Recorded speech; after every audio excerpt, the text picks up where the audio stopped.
capacity of adjacent streets to handle the increased traffic in terms of traffic volume, including hourly and daily levels. This one was important because per our city code, actually West Main and West Link are designated as industrial truck routes. And so what better place to have something that's going to have large vehicles coming in and out than on one of our industrial truck routes, rather than this being tucked in closer to a residential neighborhood where they wouldn't be, those streets wouldn't be so used to having large vehicles. So again, we think this is an appropriate area for that.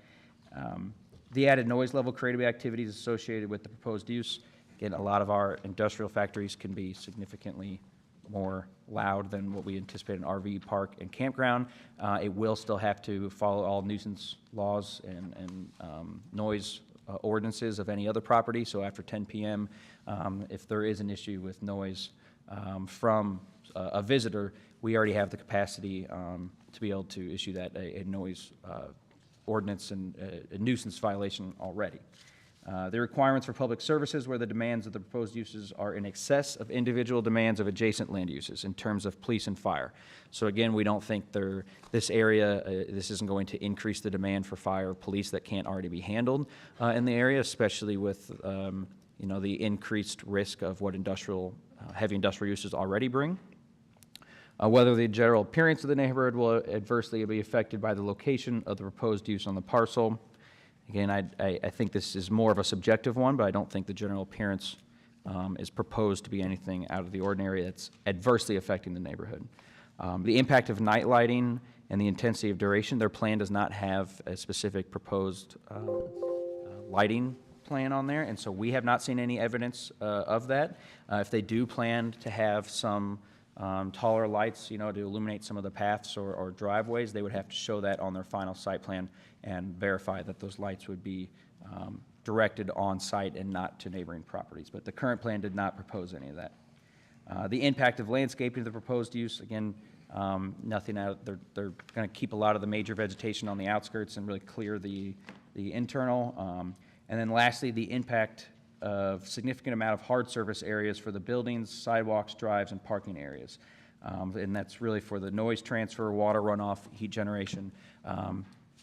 A industrial area could have a lot more hard surface than what is proposed in this location, so we don't think it's a significant amount that's going to detriment the area.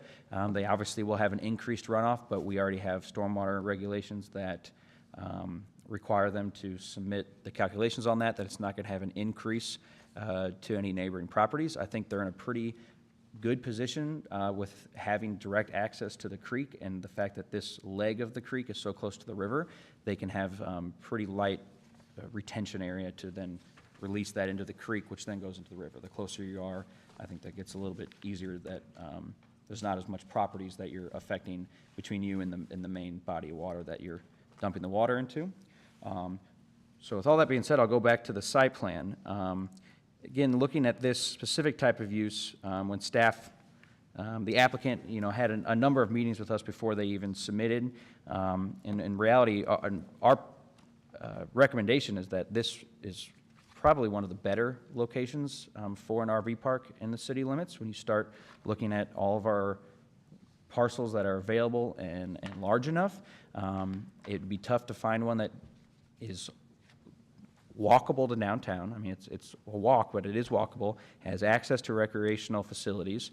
It's on an industrial truck route, and it's not, you know, it's transitioning between that heavy industrial and that single family. And so we think this is actually a pretty decent proposal and location for this, so we are recommending approval at this time. I don't have any specific conditions of approval at this time. I think our zoning code and site plan requirements, as we dive into their plans in more detail, I think our current code will be able to handle it and regulate it as needed. So, questions, comments by board members of Sal? Of course, Mr. Chairman, I always have questions. Sal, first of all, do you know what type of road and pad surfaces are going to be in the park?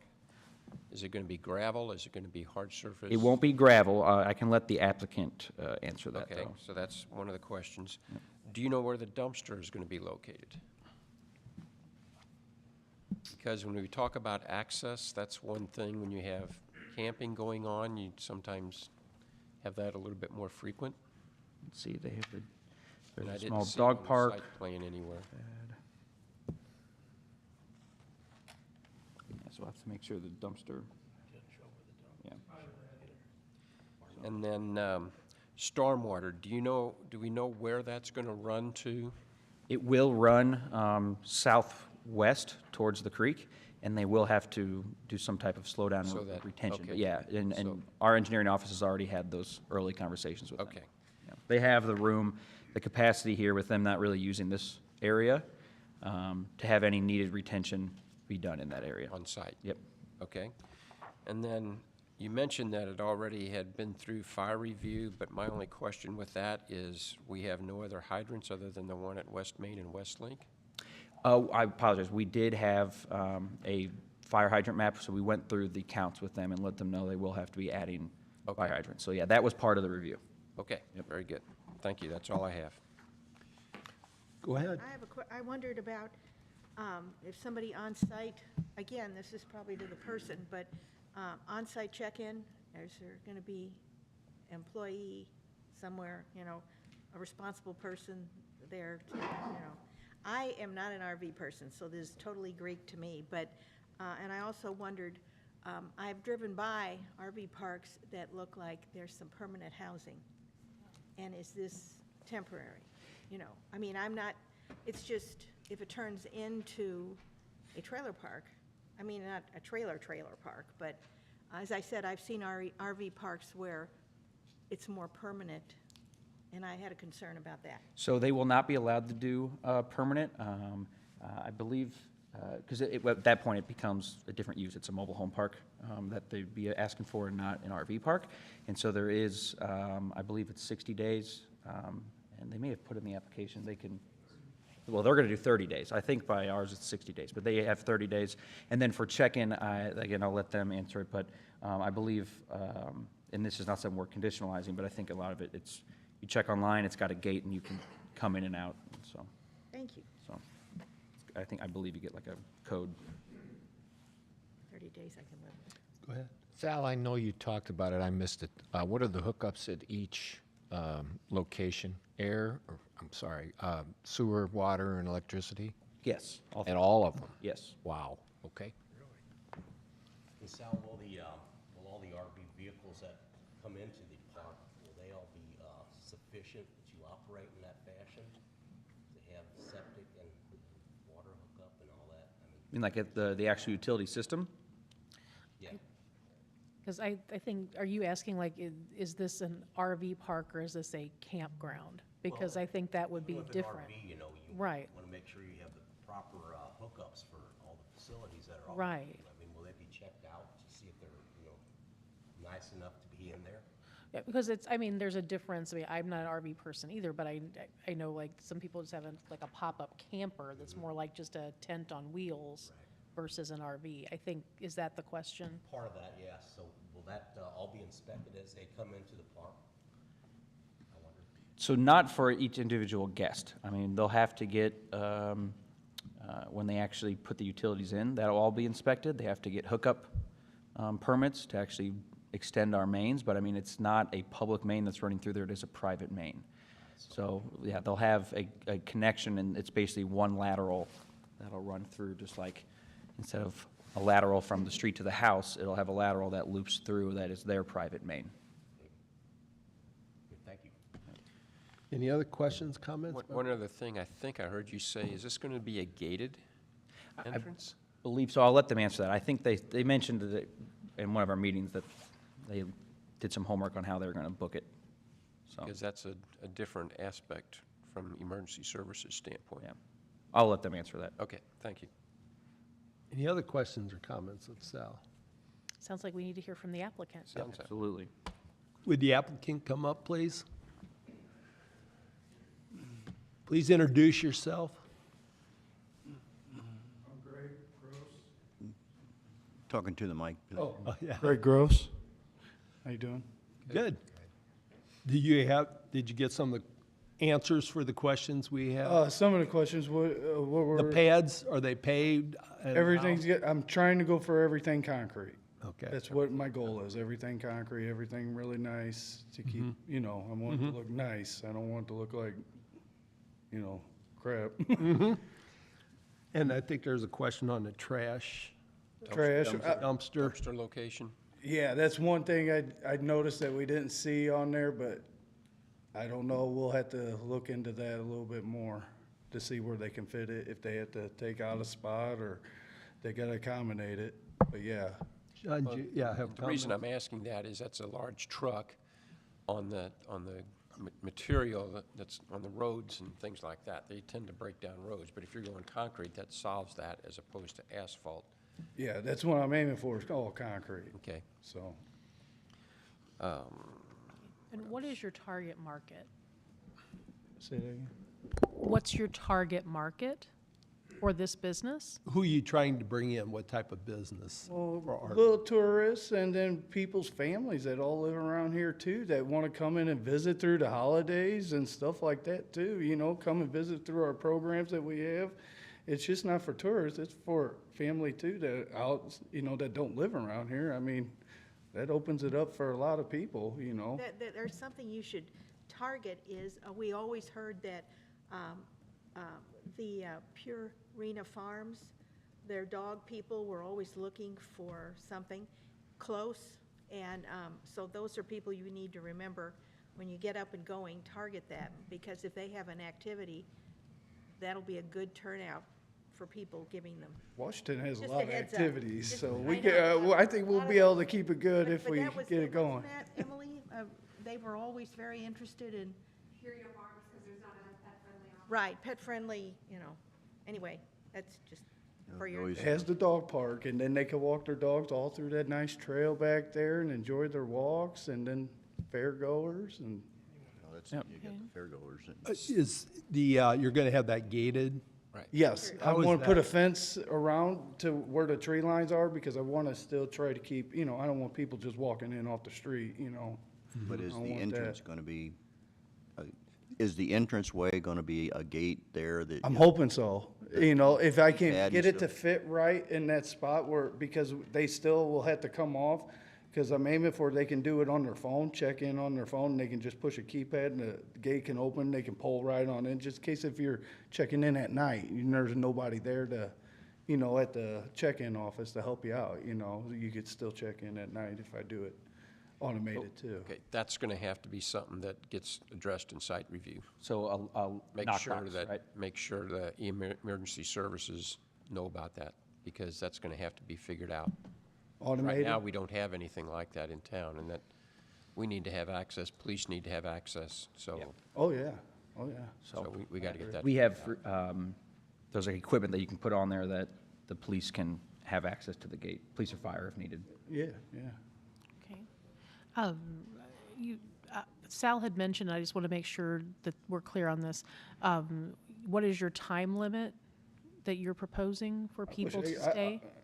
To what? For, Where- how long people How can get? long is your I won't, occupancy? I don't, really, I don't want them in there but 30 days, really, you know, because I don't want nobody living there. That ain't for living, that's for people to come and spend a little time and leave, you know what I'm saying? So, I don't want to be a permanent resident. Okay. That's And what I don't believe want. by definition, because when we did the homework on this, when the chamber was looking at it, it was, I think at the time it was 60 days, but you could have technically one permanent, because sometimes, like in state parks, they'll pay someone or they'll accommodate them to kind of manage it. And so if they wanted to do that, we would allow that one, basically one full-time occupant, and then the rest would have 60-day limits, so. Okay. And then what is your plan as far as you mentioned that whether there would be somebody at your office or what is your staffing plan for this Yeah, facility? try to at least have 2 people, you know, just in case one goes sick, you know, and then one cut grass and maintenance and help with the check-in, but with that automated one check-in, I'm hoping that will take off and, you know, that'll be a lot less on the, you know, one person that'll be there, 2 people, you know. Okay, I mean, are you proposing, it sounds like what I'm hearing is you're not proposing to have someone on site staffing it 24/7? No, I ain't gonna have it 24/7, just a Okay. normal like 9 to 5 or 8 to 4 or Okay, something so like that. somebody will be on site during Yeah. regular business hours, but not the overnight hours? Yeah, not overnight. I mean, So you're not proposing a resident no, manager at not this time? overnight. Okay. No. I live here Okay. now. I notice you have two permanent buildings on the site, one that's 20 by 45 and one that's 60 by 40 for a shop. Yes. What will those buildings look like? The shop is for maintenance, to put like a snowplow in, like a golf cart, and then just like lawnmowers and stuff. And then the building up top is for bathrooms and showers, trying to do 3 unisex bathrooms. And So are they going to be masonry buildings? or- yes, that one will be a block building, the other one will be like a, I don't know yet. I haven't really thought of the material I was gonna use to make for the look, but I want it to look nice. I'm just trying to blend it in with Yeah, the yeah, the yeah. residential neighborhood that's just to the east of that. That's why I was asking. Yeah, I want it to all look real nice, because I don't want no complaints. Have you talked to the neighbors? No, I have not. Thank you. Doug? We did send out the letter to everyone within 185 feet, and I have not gotten any phone calls. I'll say that. Okay. For those in the room who don't know, I own a small RV. It is absolutely wonderful. We never stay in it enough.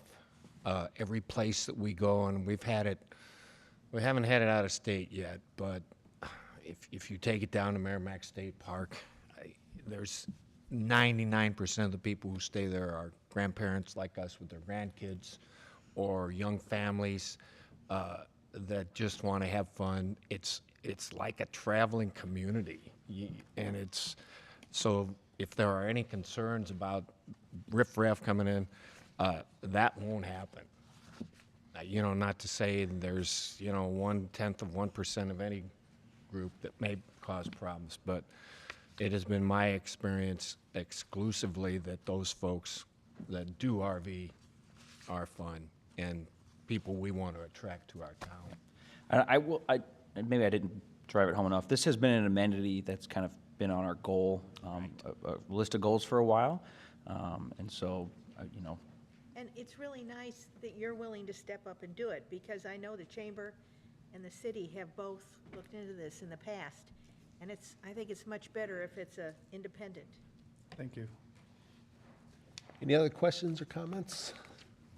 Thank you. We may have more later. Thank you, sir. Okay. Yep.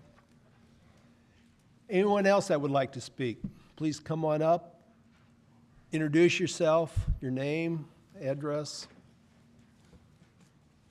I'm Kevin Klein. I live at 105 Carmel Lane. So we did get the brochure, which I appreciate. Okay.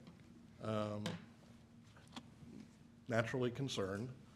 A little concerned that you spoke mostly about industrial issues around there. Just be aware that the residences are there. One question, which is mainly for council probably, is what happens to the park if it goes out of business?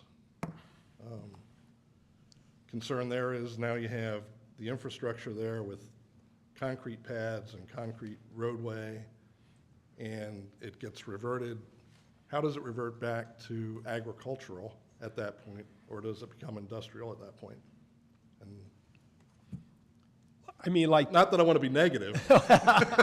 like, yeah, any type of business, if they would build a building and they leave, it's the same type of facility, or it'd still have the pads until somebody comes in and removes them. if yeah, I that's think what the they only wanna thing I do. could say, even if they go out of business, we do have a property maintenance law that Yeah. they'll have to make sure it doesn't, But it doesn't. Weeds, grass, all And those type of things. To clarify, this is a special use permit, not a rezoning. So the zoning itself is not changing. It's just a special use within the zoning. Right, so it'll still be zoned agricultural. Correct, But be allowed to be an RV park. correct. And the concern is just, what's it go back to if it doesn't work? Well, it's still. Because I am an RVer, and I've been in many RV parks throughout the country. I've not been in many that have been that close to residences. Which residence is yours, sir? 105, so we're So the which third one? lot, You're the, where the, close to where the the park. trail would come up to our backyard.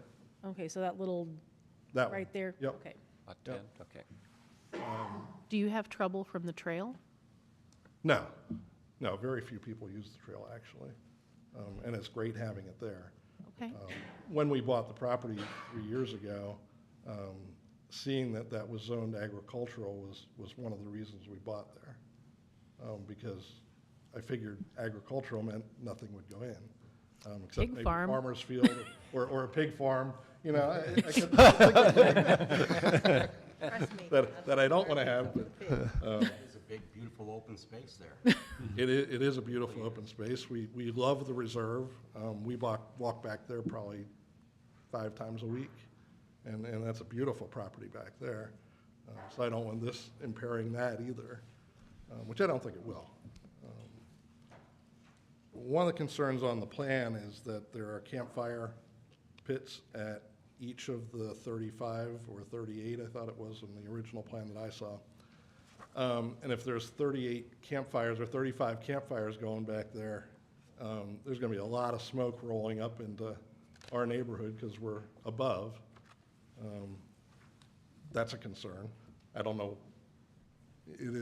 Being an RV park, you do have fire pits, but and I don't know how to remedy that. The lights are definitely an issue.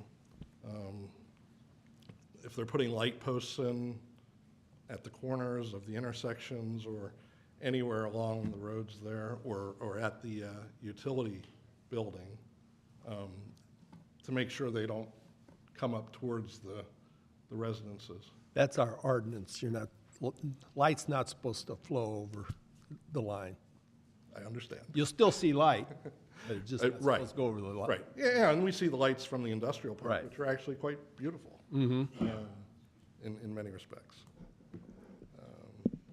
I didn't hear anything about entertainment activities, so it's not gonna be like a KOA campground where they're gonna have a pool or any of that thing, so I don't think that's an issue.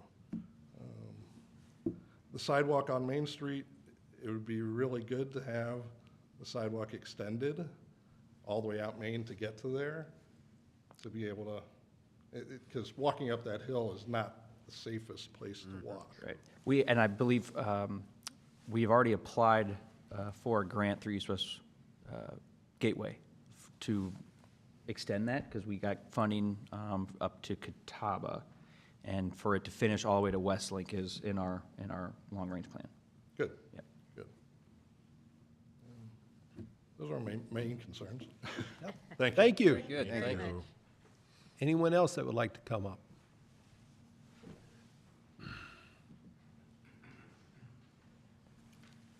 Good evening. I'm Gavin Woolley, 1443 Rock Lane. I'm also a member of the Miller Post Nature Reserve Board. Sal, you mentioned several times the tree line along the entryway from Main Street. Do we have enough teeth in the ordinance? You know, you say here in the council chambers that we're going to try to keep all the trees we can. When a bulldozer starts pushing, you know, how much can you protect those trees? Well, without having like I guess go out and mark every single one, you can see they have a tree line shown on here still on the final plan. So, but I guess that would be a question for the applicant. We didn't conditionalize, you know, a certain percentage of vegetation to remain. Can that be done? Yes, okay, I was looking at Mark, yes. Okay. And just a comment on your drainage. Won't you have drainage headed toward the ditch there at Westlink as well? Yes, so, I mean, they have to come up with a drainage plan for it to collect and come into this area and then Okay. drop off into the creek. Okay. Thank you for your time. Thank you. And one thing I do want to point out, the connection to the trail that they show on there, we have not brought this to the Parks Commission. That is proposed by them. You know, it seems like a great amenity addition rather than go up on Main Street and then come back down. But that will be something the Parks Board will have a say in before it's finalized. But they were willing to add a trail themselves. I just wanted to point that out. Anybody else that would like to come up and speak? There's nobody, oh, come on up. Tony Cavan, speaking in behalf of Washmo on the Go tonight. I just want to tell you, I have 2 to 3 inquiries a week asking where the closest RV park is. There is a major need for an RV park, preferably within walking distance of downtown, so they can make use of all of our businesses and restaurants. But being an avid RVer myself, camped in 49 states, thank you, I will tell you, the biggest problems that happen in RV parks are ATVs, and as long as they keep those under control, they keep quiet hours after 10 o'clock at night, and make sure people maintain the cleanliness of the site, I don't see any problem with this particular site. I think it's a great location for an RV park. What about the campfires? Do they each have their own campfire? No, usually there's a shared campfire between two sites. That's the most common thing. I have rarely seen more than one or two ever used at the same time, ever. I could see how that would be a problem. I can too, but I've never seen it happen. Okay, So. thank you. Thank you. Thanks, Tony. Anyone else that would like to speak?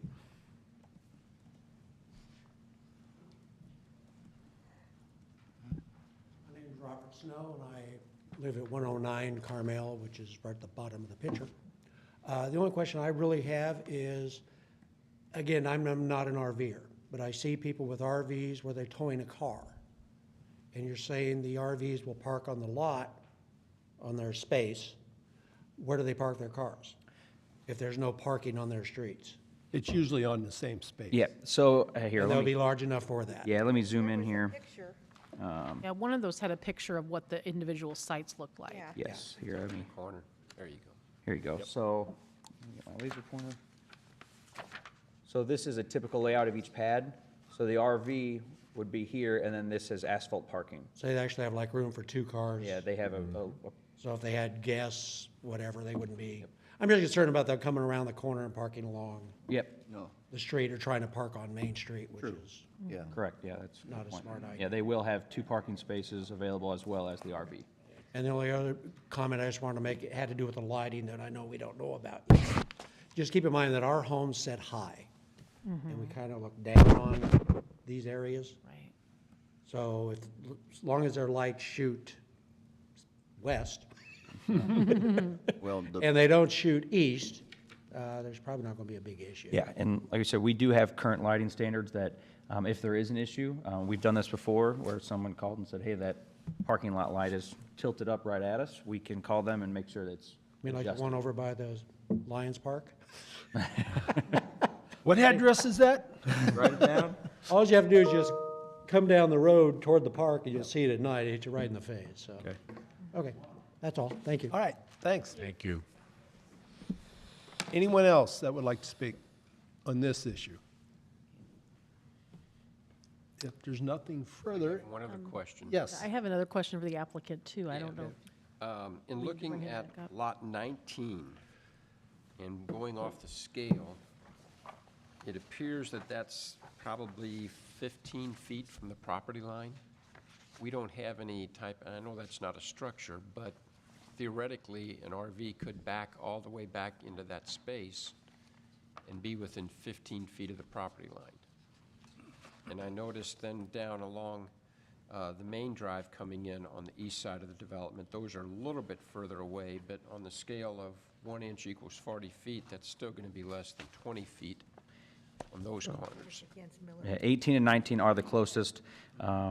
You know, we don't, because it's not a structure, we talked about not having technical setbacks, and the fact that that was not adjacent to residential, but to our reserve. We didn't have as much of a concern about it, but yeah, that I is, guess what brought that to my attention was Gavin's comments. yeah. I didn't know if that was something that we could adjust and move that away from the reserve a little bit more, to have more of that buffer zone. Just a Could. thought. There's a buffer. There's a, You could. Yep. And you had a question for that? I had a Could the question. applicant please come back up?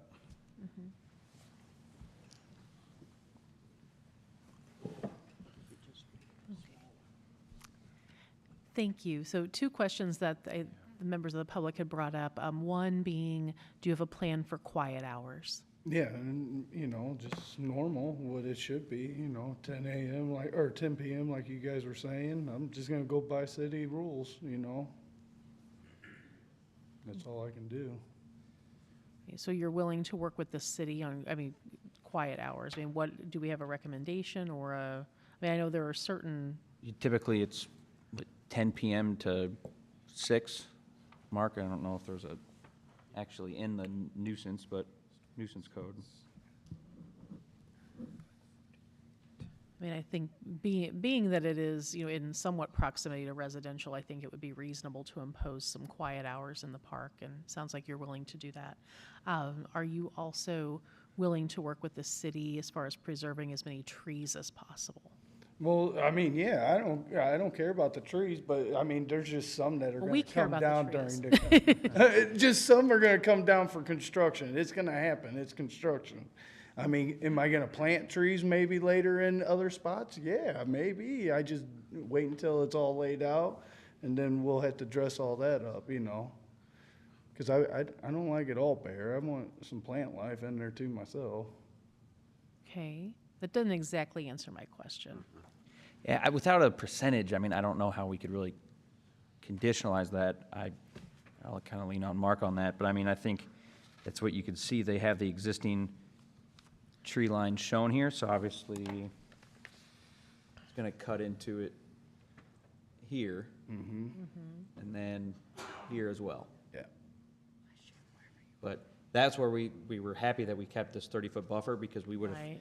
commercial to residential would have had a 30-foot buffer anyway, and so we were willing to say, okay, the city trail can act as the buffer in between. And they obviously won't be able to touch any of the trees in that area, Right. so. You know, there may be some big, you know, nice trees in there that you might want to look at before you push them over. Yeah, I know. I drove by there the other day and I seen a few big ones fell. I gotta go address those next.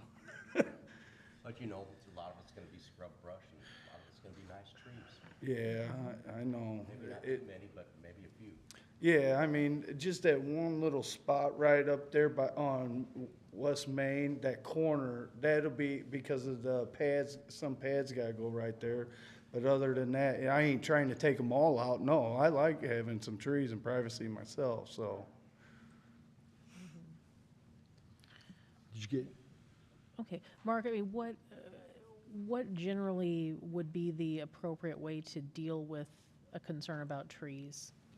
You would require a certain percentage of the lot to be left in its vegetated state, whatever that number would be.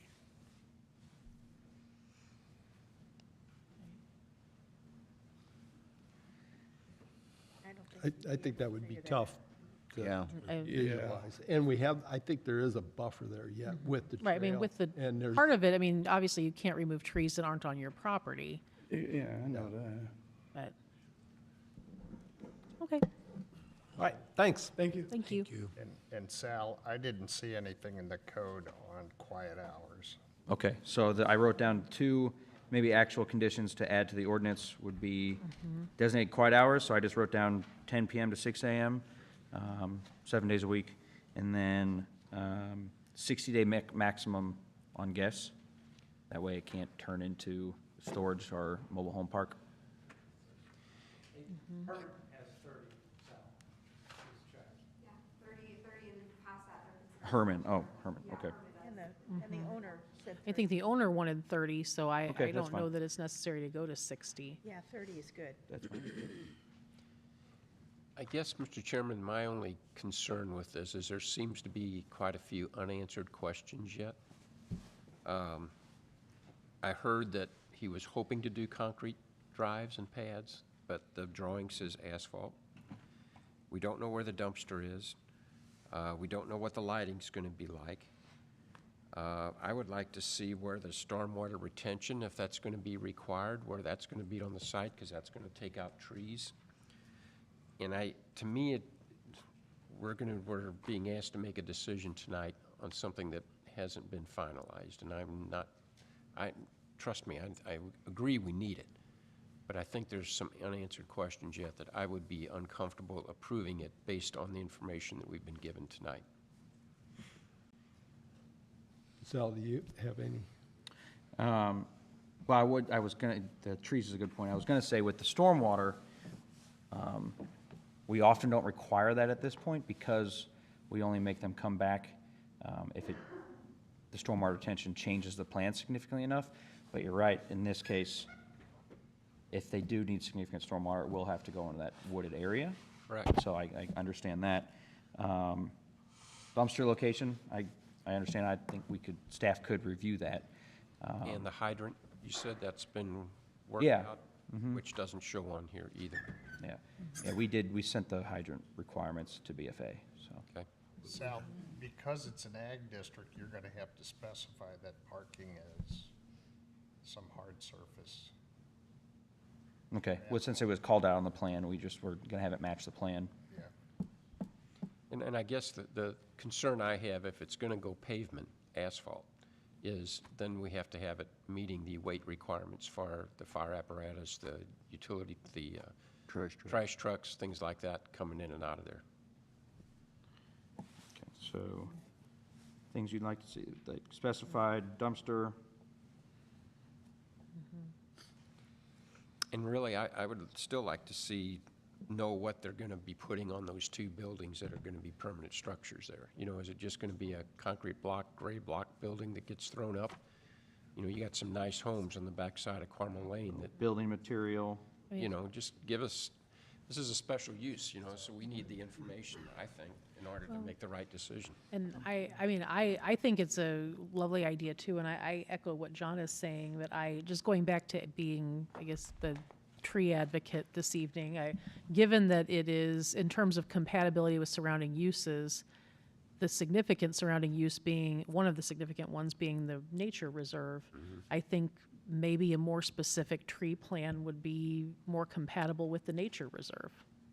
I mean, just even knowing what is the proposal, because I think that the applicant is coming to us in good faith. I am sure that he is, but I think we could just kind of going on as you know, John said, a lot of this is very vague, you know, that I hope to keep the trees.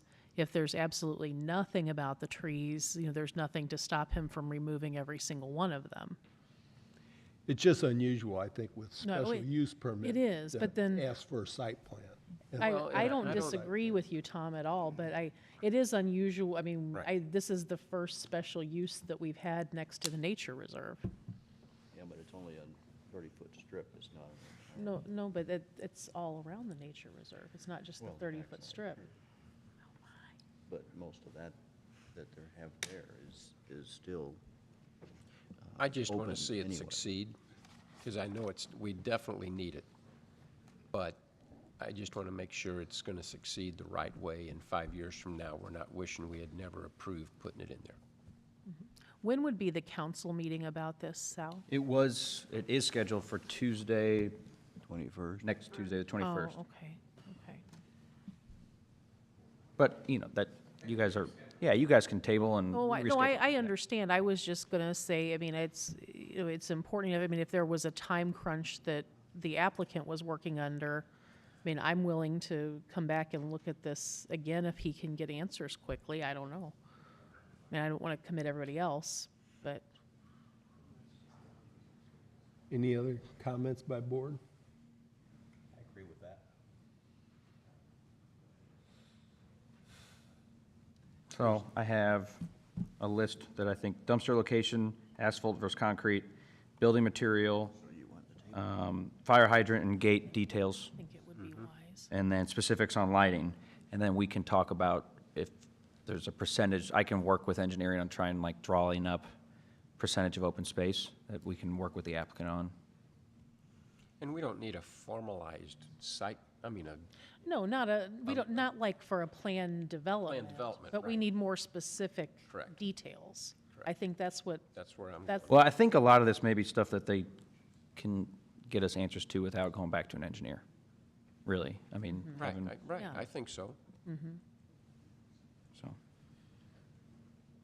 Because even, I'm talking building material, you don't need architectural plans, but maybe just like examples of what it's gonna What look it's like. going to look like. And we can put building material in the, Special use. in the special use ordinance, so.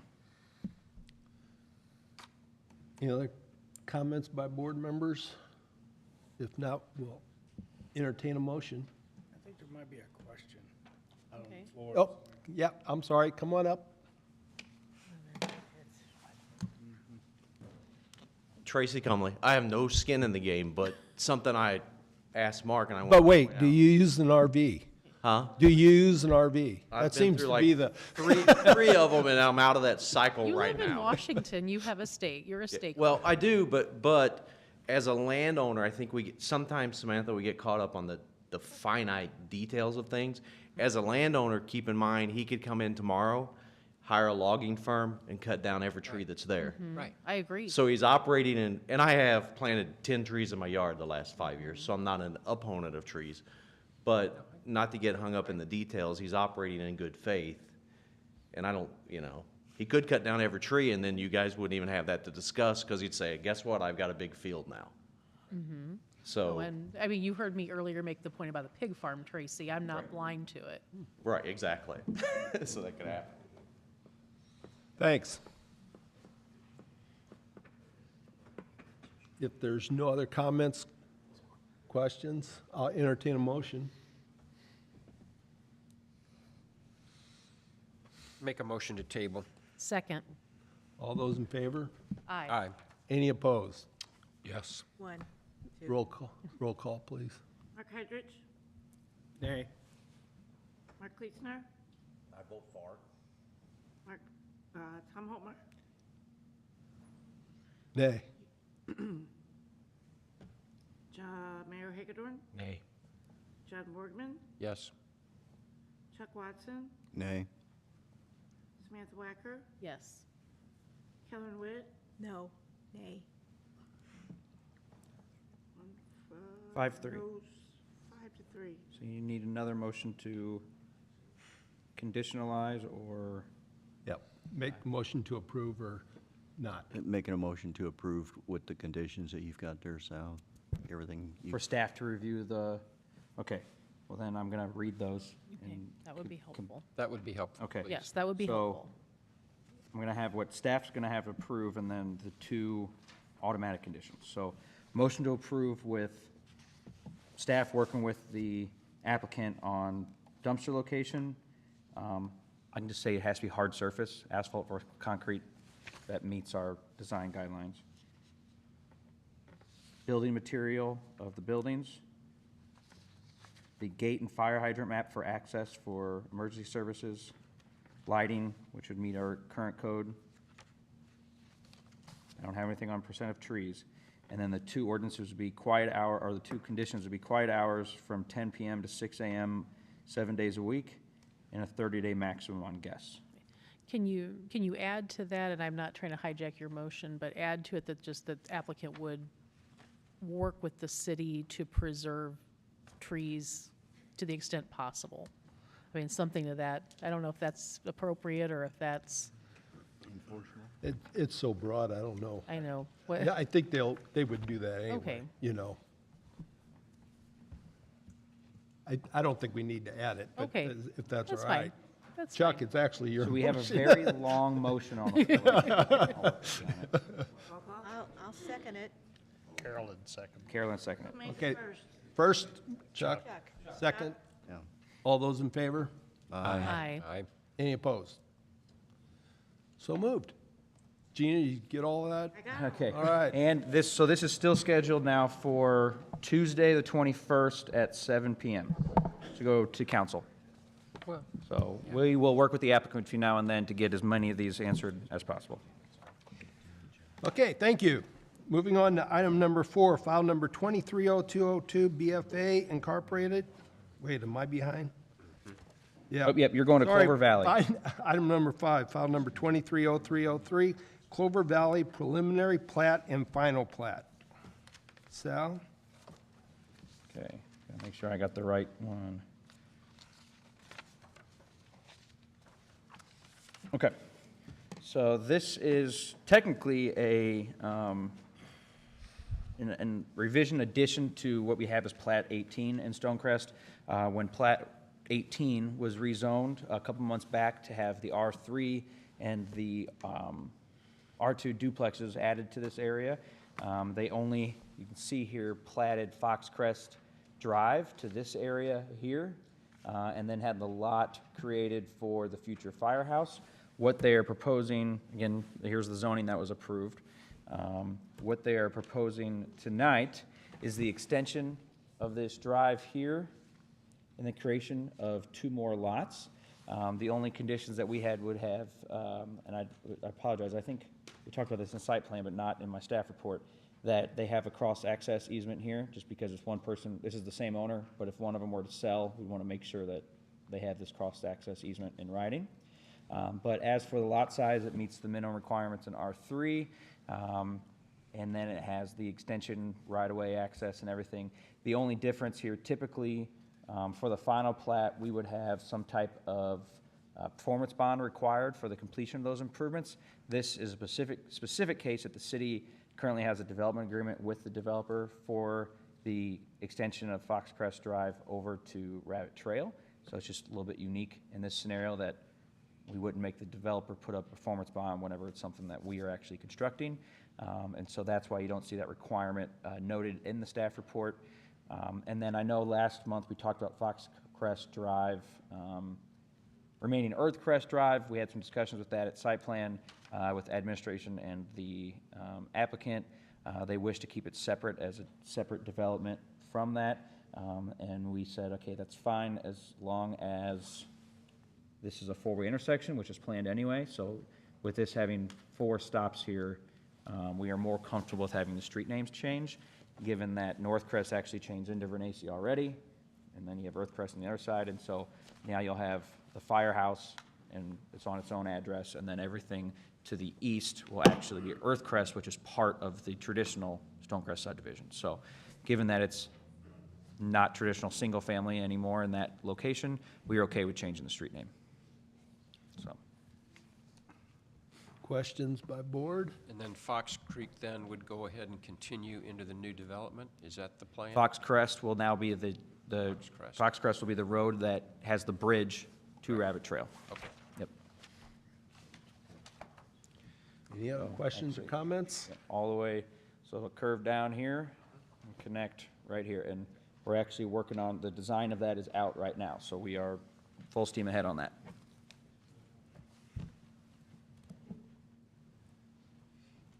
Any comments by board? Is there anyone in the audience that would like to speak on this? If not, entertain a motion. Motion to approve. Motion to pass, Is it? to pass it. Okay. Okay, second. Thanks. All those in favor? Aye. Any opposed? So moved. Moving on, item number 5, file number 230303. Yeah, I have to get on 6. File number 230304, Big Elm LLC, preliminary plat and final plat. All right, and then I'm going to have some changes on the fly as well on this one, because after my staff report went out to everyone, the applicant did make those amendments to meet our recommendations. And so this is the next plat of Highland Meadows. So this is just east of where the proposed Washington Terrace apartments are, and just west of the Casey's gas station. And so as we've had in our comp plan, as well as working with the developer to have Donna Avenue be an outer road for Highway 100 all the way out to Pottery Road, thank you. And you can see here, it's all zoned commercial in this area. They are wanting to add 2 more outlots to this, lots 9 and 10. And this one, we do not have a development agreement for the city to do any of the construction, but given that we had portions of it already platted to here, but not to here, we said now's the time that you're adding these subdivisions, adding these lots to get the right-of-way, at least preliminary platted to there, so we can get to that point. And so we added that in my staff report as a condition of approval to actually have that through. And the developer sent over, the applicant sent over a revised plat today. So you can see here, lots 9 and 10. And then they can have this preliminary plat be approved tonight that connects right over to the existing Don Avenue in that location, where Washington Terrace will be, and then it meets our requirements. And then the final plat, we allow, and this is common, we actually encourage people to do larger preliminary plats and then phase out your final plat. The final plat will just be this 9 and 10 with a very minor construction, which is perfectly, it meets the code, there's no problem there. But that way we know we have, as preliminary plat approved, what the overall scope of the development will look like. And then as they sell off lots, they can get this platted here.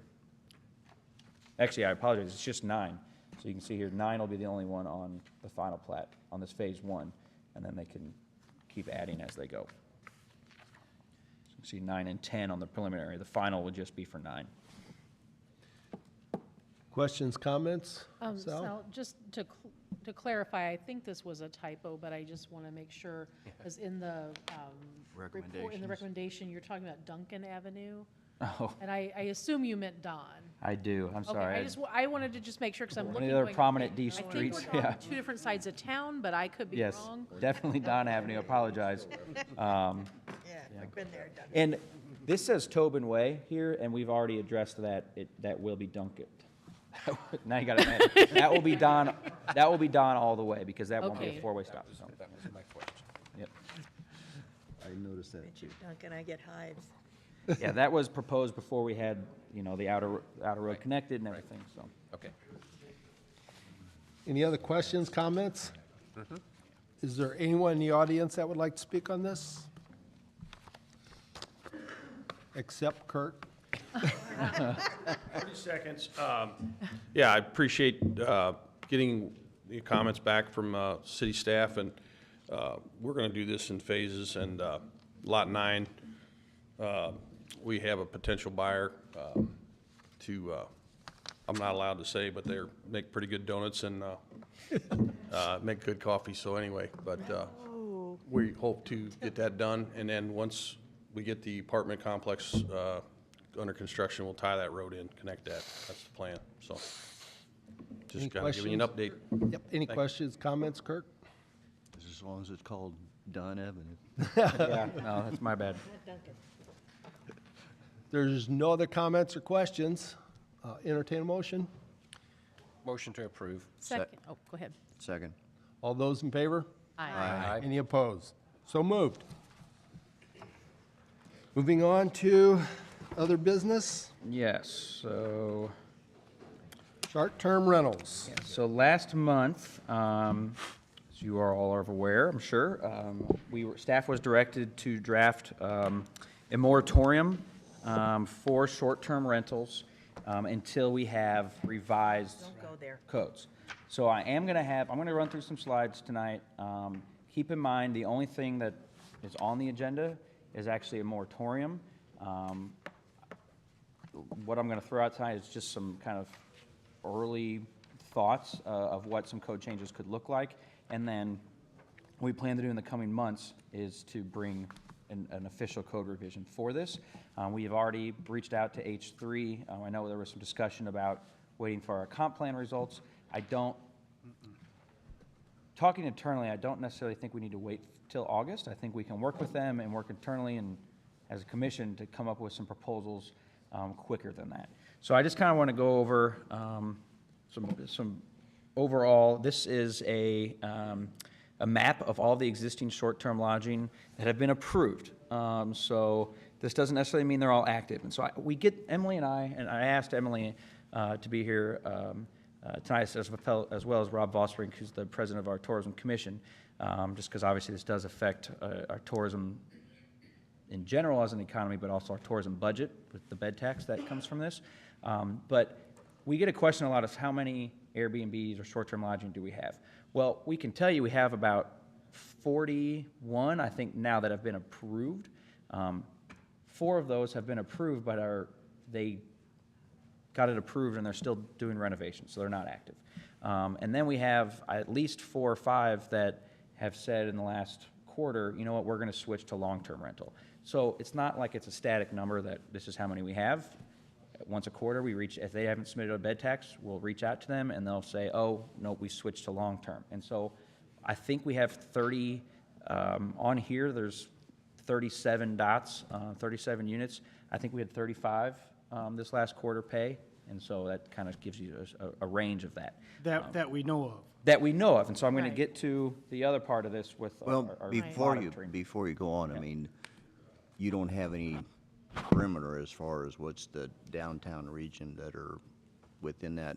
Well, I'll get to it. So that's the next map here. But so you can see here, they do kind of naturally congregate into this downtown area. Obviously, we've approved some by the bridge, that's on commercial, and then some outliers over the past few years here. Keep in mind, this also puts dots on hotels, because this is technically short-term lodging. And so obviously, Super 8, that's Best Western. So there's, those aren't all Airbnbs, but that's just how our computer system does it. And so here is, I zoomed in a little bit to get a better view of how it actually fits into our zoning map. And so again, largest majority of them in our C3 zoning, that's that light blue, that does not require a special use permit. They are allowed to just come to city staff, or come to us, we verify their zoning, they get an occupancy inspection done, and they sign up for the bed tax. And they can go ahead and start operating. The same goes for our C2 overlay, which is our Fifth Street corridor. This is this dark blue. So this overlay, we call it a C2 overlay district. This is kind of our historic Fifth Street corridor that allows for single-family, two-family, and commercial mixed use. Most C2 areas do not allow that. That does. They are also capable of putting short-term lodging in that area as well. And then on our commercial districts in the red, you can see, it's hard, but those two by the bridge, those are actually already zoned commercial, so they are able to do it there as well. And then you can see how there are some pockets, in this year, this is Locust Street, in the R2 overlay zoning, and then obviously as you get to this area. And so I'm going to come back to this of some areas that we've thought about. But just some existing conditions. So per our most recent census data, there's 6,048 residential units in the city limits. Of that, there's 72% owner occupied. Again, that is from the 2020 census that people filled out. So we can assume from that number, 72%, that we would have 1,693 rental units in the city limits. If they're not owner occupied, then they're rental occupied. So that's the number we pulled from, because the census isn't going to give us, here's how many rental units you have. It just gives you owner occupied versus rental occupied. And so we just pulled that number from there.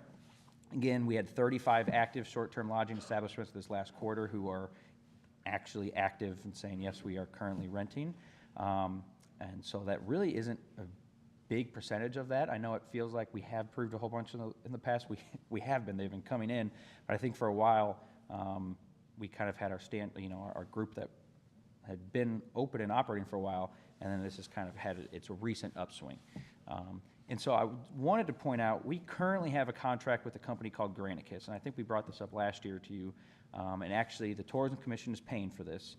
It's a short-term lodging monitoring software. It is not up and running yet. The goal with them has been to have it up and running by Q2 of 23, which is March.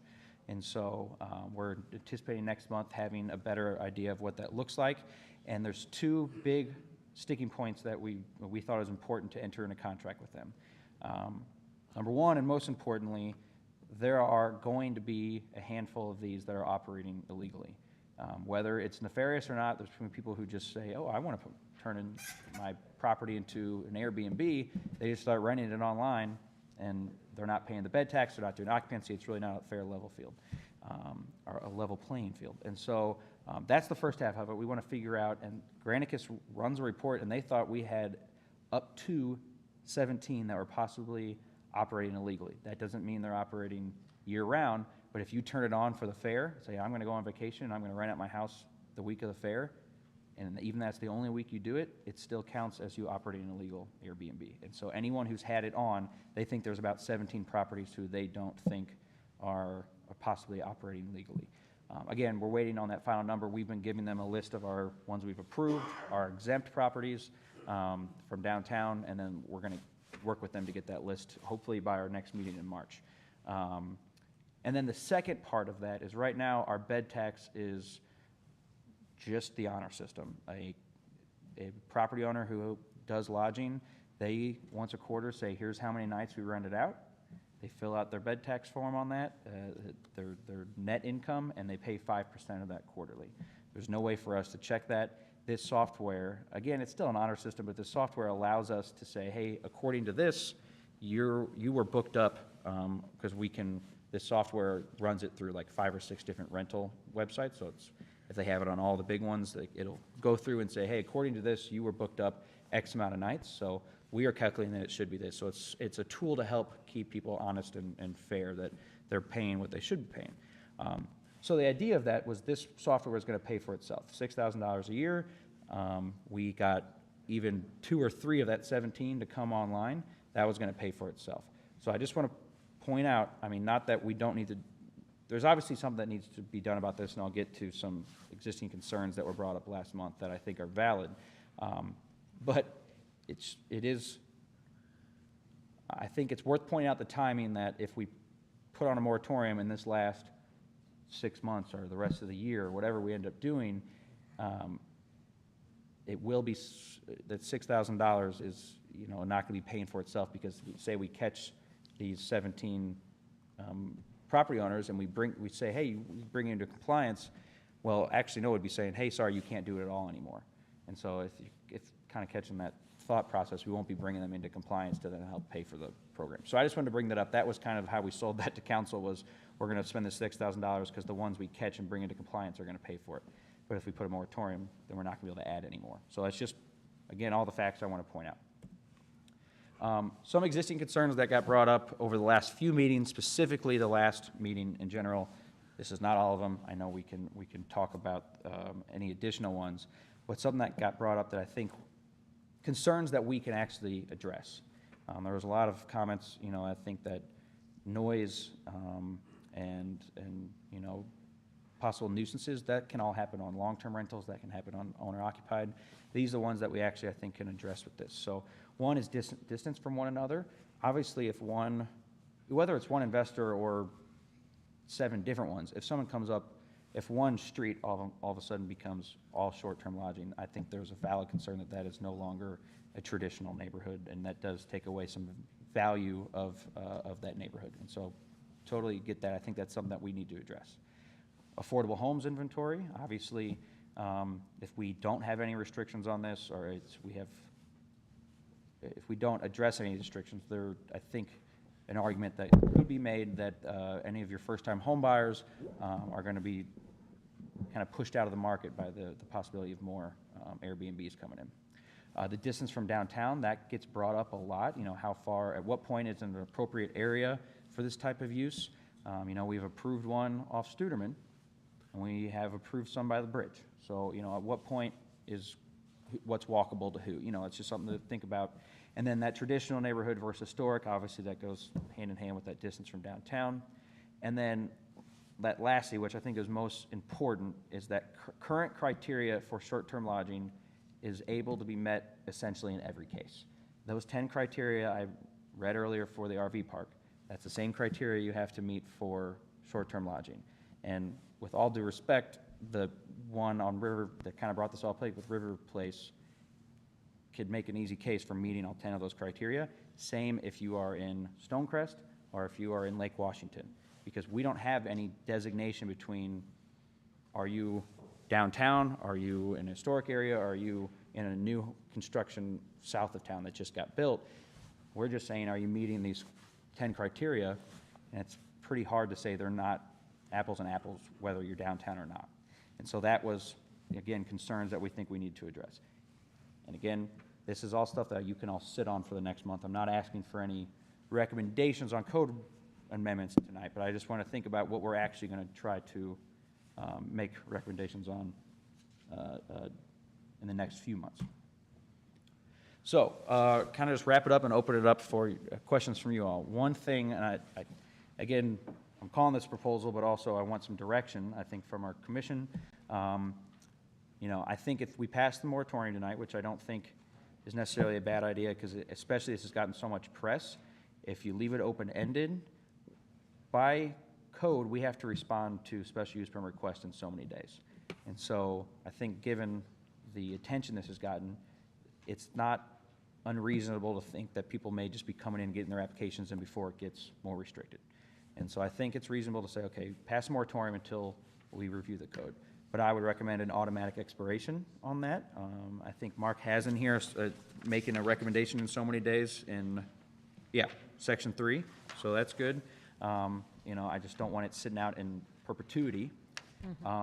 Currently, it's, and then I think we should allow us have time to propose these new guidelines. So right now, it's permitted by right in C1, C2, C2 overlay, and C3. That's current.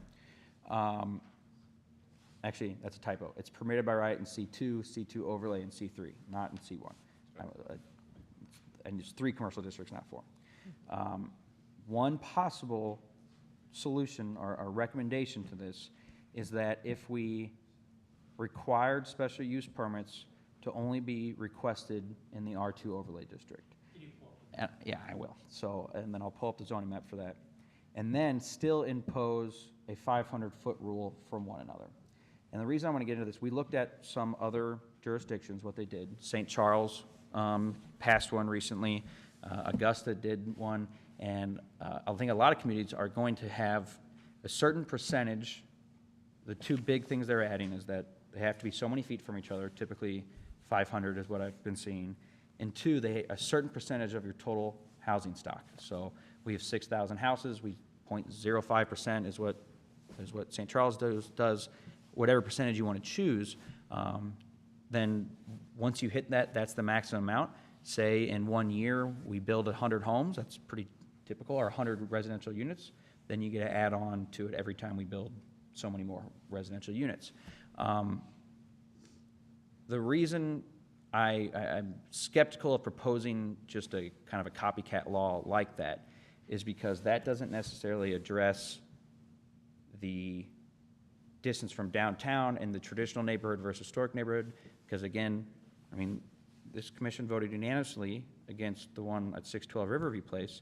If we just change the code to say that you can't have them, we have a maximum amount allowed in the city limits, and they have to be so far apart from one another, that one would still meet all the criteria. And so obviously there's reasoning to why it wasn't appropriate in that area, so I'm trying to pinpoint what was that reasoning and how can we codify that in our recommendation. It's kind of the direction I'd be hoping to get some tonight. Again, and I'll end it on this map, but this proposal for permitted only as a special use permit in the R2 overlay district is because if you look at our zoning map, that pretty much is, and I wish I would have, it's this tan color. Yeah, so it's High Street, but it's pretty much this area here. And so that consolidates a lot of what we have currently. There's actually only 6 outside of that we've approved. Most of them do kind of end up in that area anyway. Now, I think, is that too small? I think you could make an argument that our fairgrounds are one of our biggest event venues. Why are you not allowing them in this area? Because if you just did R2 overlay, then anything in R1B here. But again, if you allow R1B or R1A, that's going to open up everything in R1B and R1A. So. I think it needs more time, obviously. Right. I think there's lots of good ideas. Something that I would say, Sal, is I was reviewing the 10 things again. I think number 1 is probably the biggest issue is the compatibility of the proposal in terms of use with the surrounding neighborhood. I mean, I think that, as I see it, is the basis for why things have been turned down, is that the use itself is not necessarily compatible with the surrounding neighborhood. It's not, I think we're glossing over that. I mean, I think Airbnbs are lovely and wonderful, and I think we have some wonderful owners and I think they have a wonderful purpose for our community. I think they're very positive. I don't want to be misconstrued in any way as being anti-Airbnb, because that's not the way I look at it at all. As I said, I think there are people doing a wonderful job with them, and I think we probably do need more of them. I think we just need to have a better way to approach it that's not so random and that encourages the use, but encourages neighborhoods as well. I mean, this is going to sound like a terrible way to say it, but I was thinking about how to express this. I am 100% in favor of garbage dumps. We need them. They're important in every community. We have to have them. Are they an appropriate use for every neighborhood? No, they are not. I mean, and I am not saying an Airbnb is a garbage dump, don't get me wrong, but not in any way, okay? But you have to look at it as that's why we have planning and zoning, because there are certain types of uses that are appropriate in certain places. Right. And I think that's where we were looking for some direction on codifying that, is because staff gives a recommendation on all these applications. I think the great example is the one here off of, and it got approved because no one in the neighborhood showed up, quite frankly, but the one here off Studerman. And then one here on Locust. They both had to get the exact same application. Looking at those 10 criteria, because I think it's tough for us to be more subjective in saying, well, it's a different type of neighborhood. I think I would rather get more specific in that and how we're going to make that recommendation, because when I'm looking at that, my recommendation is going to be the same on every single application, because the requirements currently aren't different enough for that 10 criteria. Lake Washington, Studerman, Fair Street. Those are all single-family residential zonings that currently I get an application, we're going to recommend approval of it based on those 10 criteria, because it's still residential in use, I mean, until we change that definition. One big difference, though, was the amount of pushback from each of those, though, too, from Riverview and Lakeview and stuff, I mean, Lake Washington both. But you got to think, we make our recommendations not based on the neighborhood, so Right. I know. I write my recommendation before I even hear from the neighborhood. I know, I So know. we strictly go off code. Right. Well, go back to the zoning map, Sal.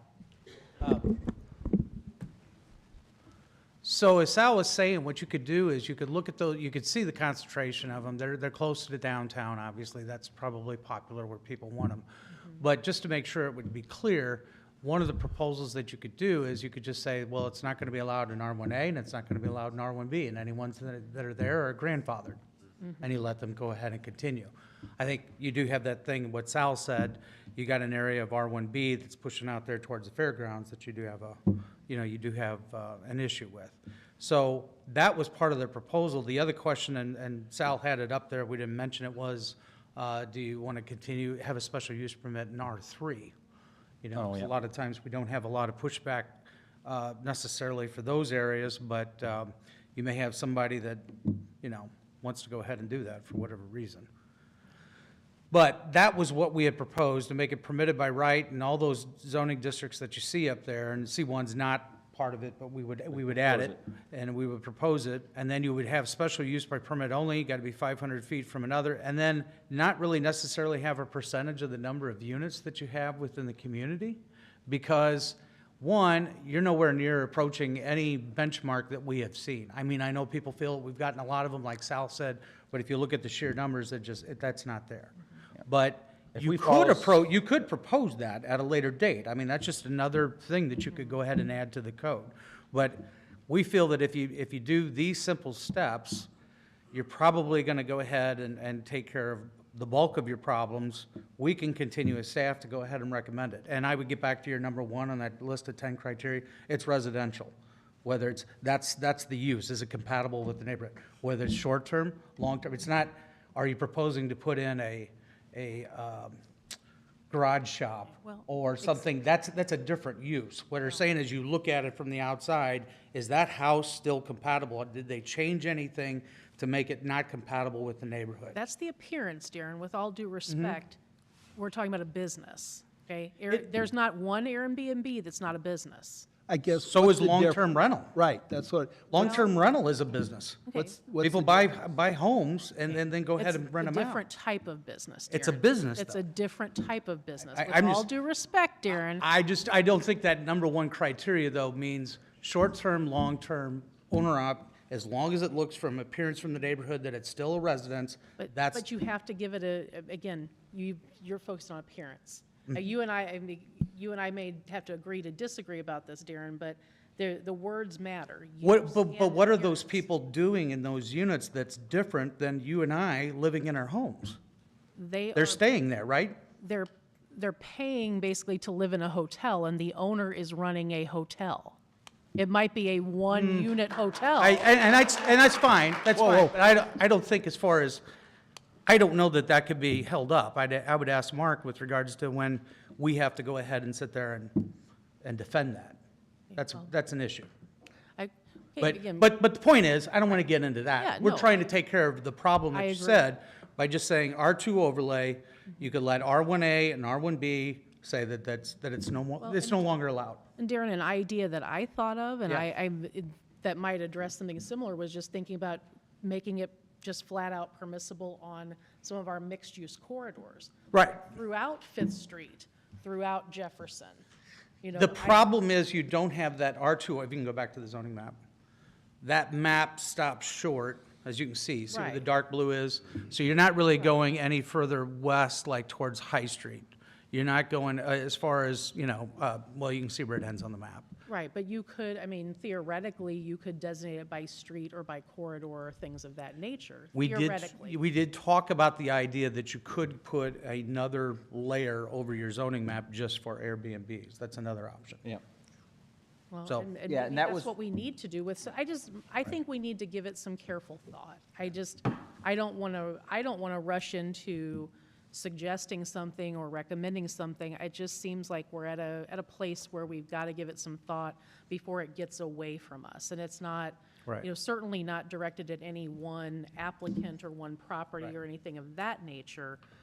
It just seems that we need to just approach this more thoughtfully and with, a little bit clearer criteria. We think we can bring you a good proposal next month. Well, along the line of what she's saying, I mean, it's like, when somebody goes to a hotel, when they're staying at a place like that, they always have a different attitude about where they're staying versus if they're going to be staying at a house that they're renting for a year. They're living in that neighborhood versus they don't feel as A weekend. a weekend. They Right. just don't feel as responsible for taking care of the place as if they were going to be living there for an entire year. Well, and I think what I would like to see, especially just for protect the city and for us to be able to have better recommendations as staff, what can we actually, again, codify and write in law I understand that that. defines why 612 Riverview Place wasn't a good spot and why the one off Studerman was? I think that's why we need to. That's key. Actually write down Understand that. what I is the understand that. qualities of that area that we need to maintain, which is totally valid. I just think we need to find a way to quantify that. True. And that's why we need this. Yes. Yeah, is there? You guys can do is that. there anything, Mark, is there anything legal you can put in that about opposition, about the amount of opposition? No, Mr. Packey. no, Right. can't. Good evening, Commission. Can I say something, Sal? Sure. Councilman Jeff Packey, He's thank you. not in charge. Mr. Holtmeyer, can I speak, please? Yes. I love the conversation, and I think it's right. We had this at council last week, and so I appreciate it coming back to you guys and discussing this. What I've thought about for the last few days is that, just as you just said, how we approve the one off of Studerman Road, Crooked Creek, and we deny the one on Riverview Place, instead of being, hey, 3 people came here and said, we don't like it in our neighborhood, now that's a no, or if we had no opposition, now that's a yes. We become judge and jury on how many people come up here and speak against it or for it every single time. And that's, you put the council in a difficult situation. I apologize to you guys for voting against your recommendation last month for that, but that's how I seen that. We approved the last 17 of them under those conditions. How many people have to say no? There's passionate neighbors here that were against it, and I appreciate that, and I respect their opposition. But we can't be a judge and jury on a number of opposition, but rather a code that says what we expect, where it may be in the city, or what the criteria may be. So I would suggest that we get to that point, so you keep this board and the council away from how much opposition to each individual Well, Airbnb. and that's what we love to have too, is something on paper that we can sit there and just review and say, okay, these are the criteria. And so the next people that are in our position and stuff too understand where we came from and Right. why we made that decision. I agree, but we put ourselves in a hard spot by approving the one off of Studeman Road and denying the one on Riverview Place. Exactly. We put ourselves in that situation, so we got to come up with a better plan. Right. Yep. Appreciate the conversation. Thank you. Thank you. Yep, and I think that's where, really, when we were looking at this internally, this GIS map really helped to see where they were naturally congregating. And I think that's really more the direction we can bring back the direction from you all for what we should bring back next month. Are we comfortable with using this R2 overlay in commercial district as kind of a natural existing border? Or do you want us to try and propose a different border based off different criteria? I mean, because again, I've already said just one example, I'm sure there's other areas, but if you're cutting just R2, which again, I think is a very fine proposal, there's about 3.5 blocks here that you're cutting out that I don't know if is such a bad idea. Or maybe it is too far removed. Just because it's next to the fairgrounds doesn't mean you need short-term lodging. So I think, do we want to run with the R2 as shown on this heat map, or do we want to try and propose a new short-term lodging overlay that this is where special use permits can be applied? For my part, I would be more in favor of a short-term lodging overlay, that maybe that we just approach thoughtfully where is that appropriate, and perhaps make it a little bit bigger. And I mean, I'm not opposed to perhaps making it easier to do that. I mean, I'm not opposed to the idea of saying it's just a permitted use rather than necessarily a special use permit, as long as they're complying with the bed tax and appropriate rules. But just so that, again, so that there's maybe clearer rules, clearer boundaries. Because I do think the flip side of this, though, is that we do have, property owners that make assumptions. I mean, you can't, we've seen a lot of these come before us where the property isn't even purchased until they're sure whether a special use permit is going to be approved. I think as an investor, as a business owner, you do have to think through, I mean, we are not responsible for a business owner that makes an assumption and purchases based on an assumption rather than, knowing what the process is going to be. But again, aside from that, like I said, I think I see the need, I see the value. I just think we need to approach it in a way more thoughtful manner than what is set forth in the current code. I think too, I mean, the Riverview Place one was, I mean, not only was it that she had purchased that one house and was remodeling, she had actually purchased the one across the street. So again. Well, I believe it was under contract. I don't think it closed, but that got brought up Well, and I mean, that's not for But us to still, review or yeah. determine. Well, but it does lead into, I would still recommend, But- outside of C3, outside of our actual downtown, recommend a distance between them. Just because, and we can talk about what that distance is, but I do think there's validity in having them all, especially in R2 overlay, because it is still residential neighborhoods, having them congregate, like, you take over an entire block, you know what I mean? Right. So it's all up to you guys, but I would recommend, at a minimum, imposing that as part of the special use permit distance from one True. another. But that's what I'm saying, is like, part of the reason you're saying why we turned that one down versus Studerman, but I think that had a part of the aspect into it too, is, here she's wanting to have the one on, what was it, 524, and she was wanting 517 across the street or whatever, also, whatever, so it's like, that was, I think, part of the, why to not and then consider the moratorium. Ooh, one thing I do want to bring up, I apologize, I would have put this on here. And I stole this from St. Charles, that when they passed in August. Right now, we just require 2 parking spaces for residential. They have an additional parking condition for short-term lodging, that it's 1 off-street per bedroom, which I think is valid to add. Because if someone's adding additional bedrooms, and they may have guests, that more guests than you'd see on a traditional home, I think that's That's a reasonable That thing is to add. very That was one. reasonable. Yeah. Sal, how many, I don't know how we would know this, but I know there's people that like to rent B&Bs, whatever they, for business, visiting nurses. Oh, absolutely. Right. Well, so if it's traveling nurses, they're not, it typically is longer, so that doesn't qualify. But we have, since I've been here, businesses in our industrial park that have contracts with Airbnbs or short-term lodging, that they have repetitive stays. They say, hey, I know I have a client coming in the third week of this month or whatever it is, and they automatically have it rented. So again, there's multiple tourism and industry. There's economic benefits to allowing these. I think, again, our concern, and which we agreed with last month, is every single application I was getting, I was recommending approval of because I didn't have anything in the code to justify anything else. Right. So that's where I thought we really need to nail this down.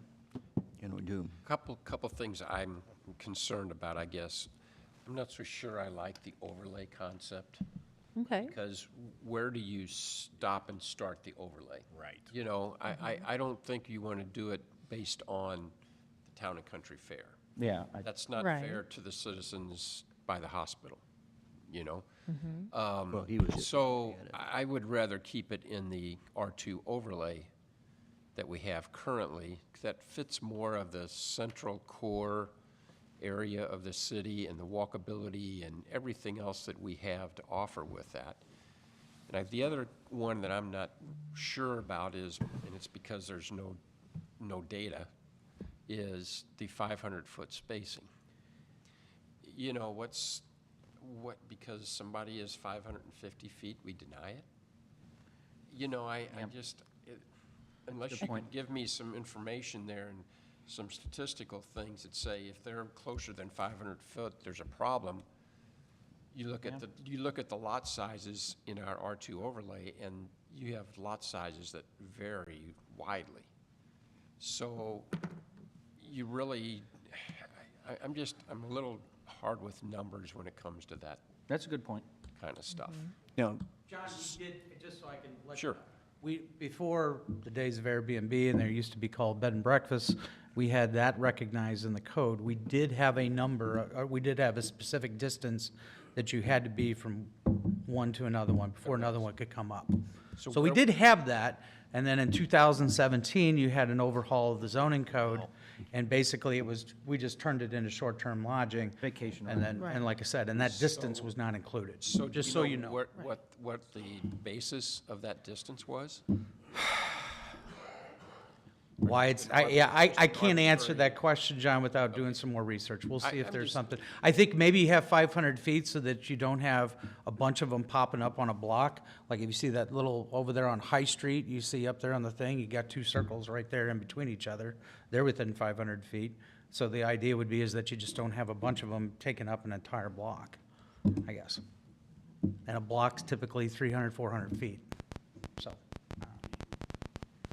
Sal, what is the dark blue again? Is that mixed use, you said? That's the C2 overlay, and yes, it is C2 mixed overlay. use. Yep, that is our Fifth Street mixed-use corridor. Okay. And again, this is something we're going to talk about. We have, again, we'll talk about this at council next week for the moratorium. This will all be back before all of you next month. We'll keep it on the agenda. We've already talked about maybe revising the mixed-use corridor on Jefferson as well. So, you know, that, Okay. because right now you can't necessarily do them on Jefferson, but we've talked about maybe codifying the mixed use of Jefferson, so. May I address this? Yes. Just one other issue, I think. Introduce yourself. Mark Wessels. And what do you do? As little as possible, but I seem to get in trouble anyway. Mark Wessels, I'm Ward 2, City Council. One of the issues that you folks have had to deal with, and the council also, we talked about, we let people know that we're going to do these things. 185 feet, I believe it is, they send out to everybody, and those people come and are allowed to make comments, which is wonderful. But if the code is what it is, you know, what do you do with those comments? You do nothing, you know? If the way it stands right now, the code says that's it. I don't care what your comments are. this fits the code, you know, so that's an issue. I think we need to put something into that idea of public comment. I know we have another in our city code, if you're trying to rezone something and you send out that notice, and what is it, if 30% of the people put together a written concern and they sign it, and it's 30%, at least that forces what, a 2/3 vote? Right. At least that has something, whereas in the other case, it has no effect whatsoever. So I think when we look at this modification and this change, I'd like to see something like that considered also. Okay? Mark, could we add that petition requirement for conditional use permits? Yes. Okay. And I really, I'm not always popular up here. amongst you guys. Is I that am why you're passing out the thoroughly candy? You're always popular, Carolyn. No, only when I'm giving you chocolate, but I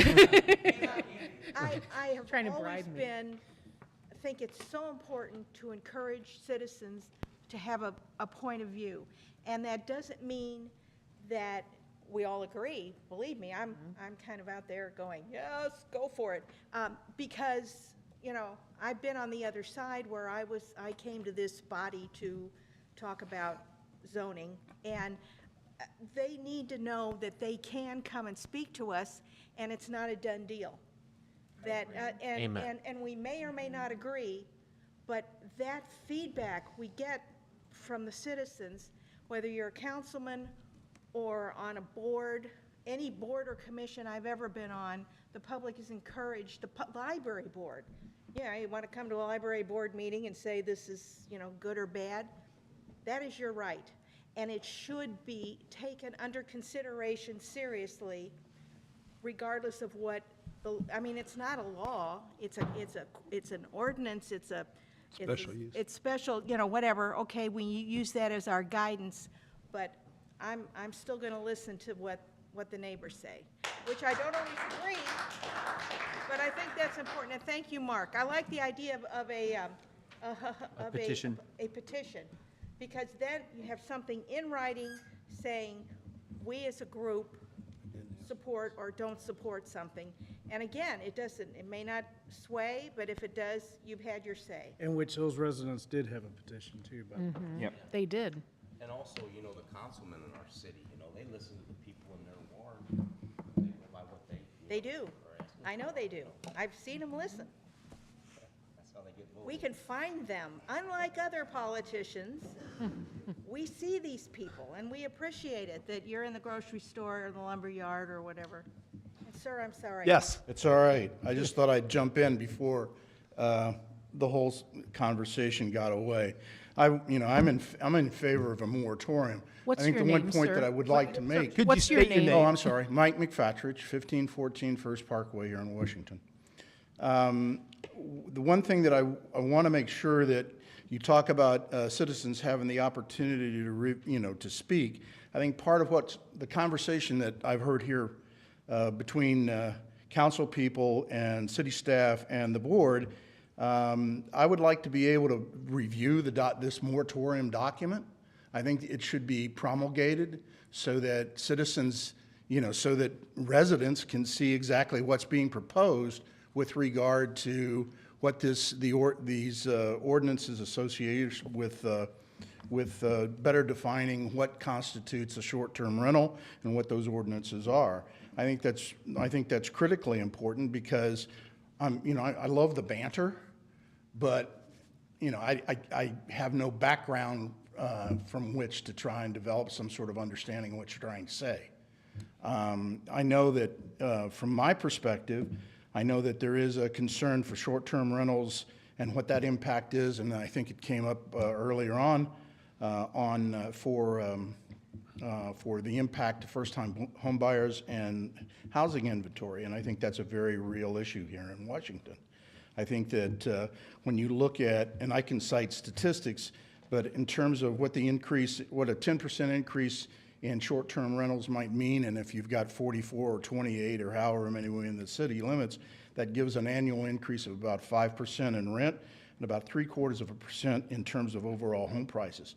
So yes, short-term rentals They do impact home prices in a positive way, but that's that is a false flag because, as people come in to purchase these short-term rentals and convert them into Airbnbs or VRBOs, it drives up home prices in the area. So that's good. That's, I guess, if you're a current homeowner, I guess that would be good if you're borrowing against your house. But if you're trying to be able to, as a first-time home buyer, to get a house in the current market with the current interest rates as they are, it precludes your ability to become a property owner. So I think that that's an issue. When you look at homes for rent, renting, I just heard today that HUD says that Housing and Urban Development says that 30% of the renters are rent burdened in the United States. That means that they're carrying 40% of their income to pay or more to pay for housing. So I think, the cost of short-term rentals in the current environment, as it's currently defined here in Washington, I think the costs outweigh the benefits because of the increased rental costs for people who are trying just to rent a house and making available housing for first-time home buyers. So I'm all for a moratorium to give us the opportunity to mindfully review what we have before us and what the board commission has before it. But I think that plan should be promulgated. One other thing that I think is important, I was just looking at the City of Washington Comprehensive Plan Update, which I looked at from the survey that was done that promulgated on August 18th. And there were a couple of things that stood out to me. In that survey, there were 88% of those surveyed said that it was necessary to create provisions to encourage entry-level residences within the community. That was question number 1. Question 6, it was important to evaluate commercial growth throughout the city and manage that growth to benefit the community, and obviously, I don't think anybody would disagree, and in fact, everybody agreed with that statement. And this is the important one, I think. It was important to elevate and determine the needs for life cycle housing, which means that the needs of young people or young adults and older people, so that you can balance that. And 88% of the respondents said that that was a necessary thing. So other than that,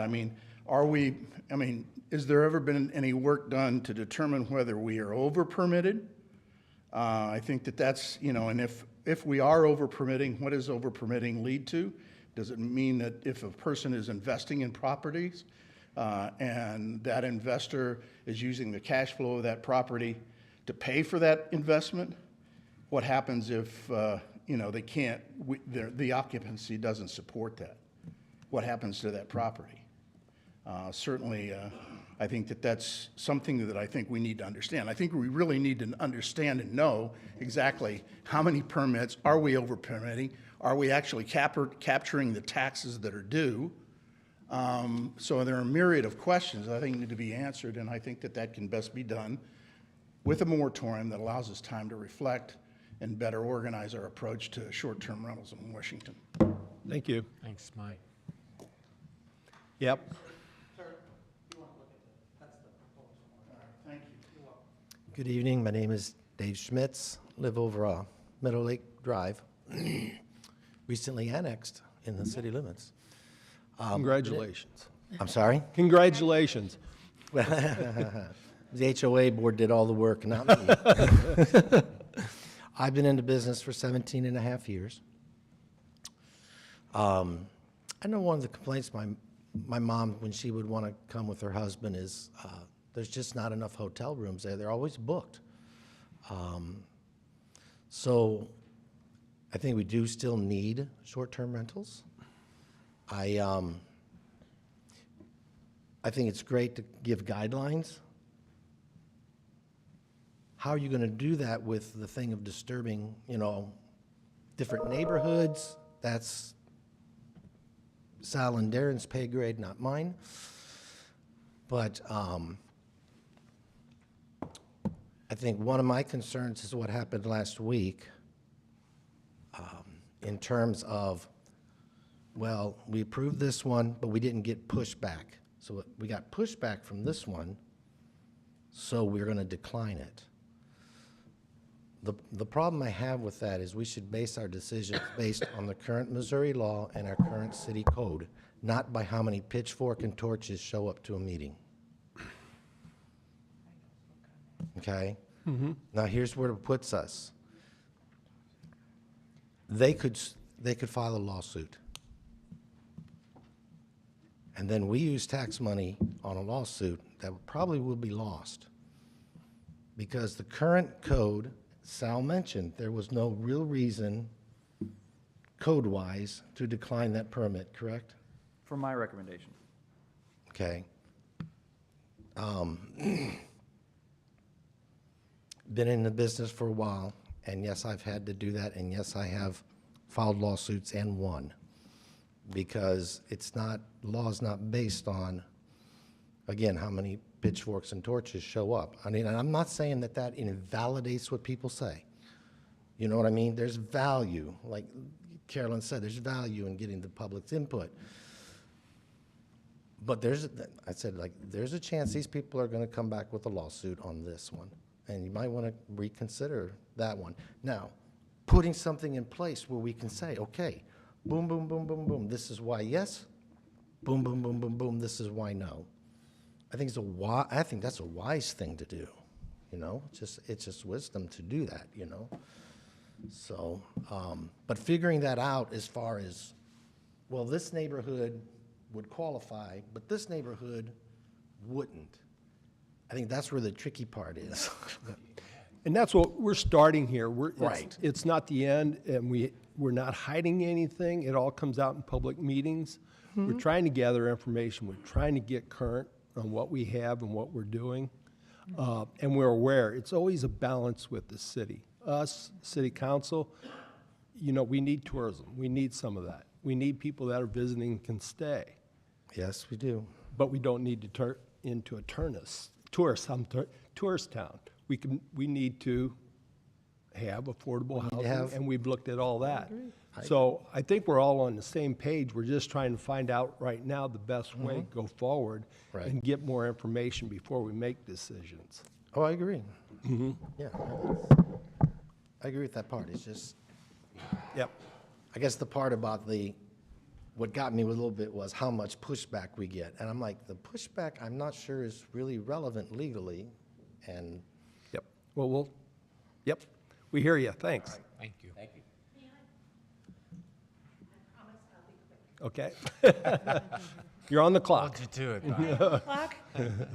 I just want to say that through all of this, Bonnie, could you state your name, please? Bonnie Martin, you know my name.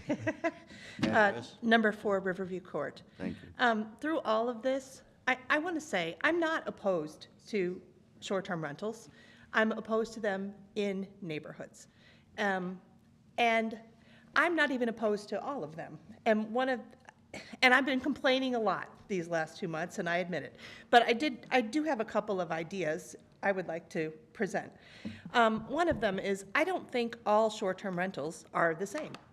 I think there are a couple of differences about them. For one, if it is a hosted rental, like a bed and breakfast, where the owner lives in the property, that is a different kind of vacation rental than a short-term rental where the host doesn't live in the property. A bed and breakfast where the owner lives there, that owner, if they live in our town, they're contributing to our community every day, and they can easily mitigate any problem that may happen. They can enforce any rule. So when you're considering your rules, you know, it may be something to consider to let those, if there's one of those in the mix, that they get priority over another. Because that is not as, I don't want to say offensive, but it's not as troublesome to me, or maybe to some others, as a different kind of vacation rental. Another level that I see is a vacation rental owner who lives in town. Again, they can quickly address issues. If there are any, they contribute to our community on a daily basis, and I'm talking about, you know, buying tires here and grocery shopping here and, you know, going to the hardware store here, everyday things, not just tourist things, everyday contributions. If someone lives here and owns a vacation rental, they're contributing daily. Now, if you've got an out-of-town vacation rental owner, and the only thing they do is own a vacation rental here and give us 5% tax and don't contribute daily, I think that should be the most difficult permit to get. So that is just one idea I wanted to throw out. The other thing is, you know, pitchforks, angry pitchforks and fire or whatever that was about. You know, we're not the first or only group of neighbors who came to express opposition to one of these special use permits who got denied. There's been others. There's been at least one that I know of, and it was in Deer Run, and that one got denied for the exact same reasons ours did, because the neighbors opposed it. So, you know, that one was denied, and, you know, that was an expensive neighborhood. Our neighborhood isn't expensive. I don't know if that had anything to do with it or not. I appreciate that you guys, what you did for us, and, you know, I don't know. I am for a moratorium, for sure, so you can come up with some rules that are less arbitrary, so there's not these arguments all the time. There has to be. There just has to be. It's past time. I guess that's it. The other idea I have for to maybe throw out to you is when we were talking about vacation rentals, I hear we say we've never had any issues or we don't have any issues. We went door to door and talked to neighbors of that live next to vacation rentals, and we got a different story. Some of the neighbors had issues. So I would like to suggest maybe putting something on the city website, maybe a web portal, where neighbors of these things have an easy method to report any issues, and make that available to the owners. Because if there is an issue, an owner can't fix it if they don't know about it.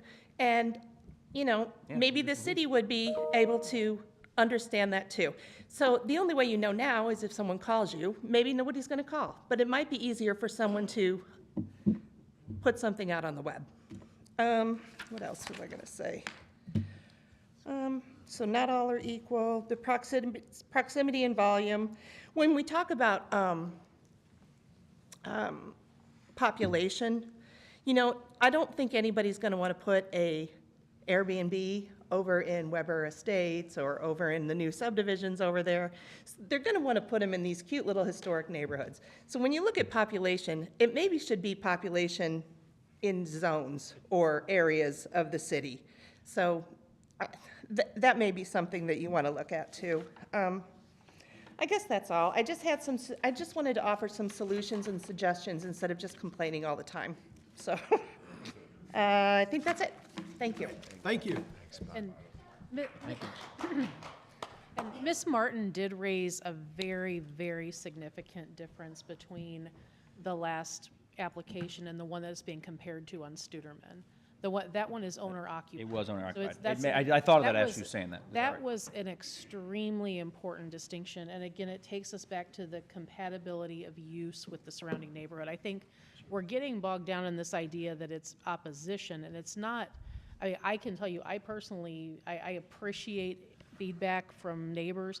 I do not vote based on the volume of complaint. I vote based on the law and the good of the city. But you have to look at that word compatibility of use with the surrounding neighborhood. And that's the difference. But as I said, comparing the Studerman situation or that neighborhood situation with the other one, it's apples and oranges. There simply isn't a comparison. All righty. Do you need anything from us tonight? Just on. I'm Tyann Marsing-Hammond. I have Missouri House Vacation Rentals. You should have all received an email forwarded to. Can we pull it up? I did not receive that. You did, okay, so Friday I sent Sal an email with a nice, pretty slide deck of 40-some slides and a cover sheet of the most important ones for you all to look at. And so he'll pull it up here. I thought they were all CC'd on it, because I know council got it. Well, I had called up to the city and they said that you would forward it to the commission because the commission emails were not on the website. I apologize. I saw the council was CC'd, so I assumed everyone was. That is my bad. Well, I have it here. Okay, I also have a QR code. Anybody is welcome to pull it up and take it home too. I'm not smart enough to know how to do that. But I had pulled up some data because I know we need to make decisions on data and not just feelings. And then I also have a text from Gretchen Pettit, who is a neighbor, a longtime neighbor of Vacation Rentals as well. Ooh, thank you. Okay. Okay, so we have this challenge that we said short-term rentals have been around for generations with Washington, or in the country and the world.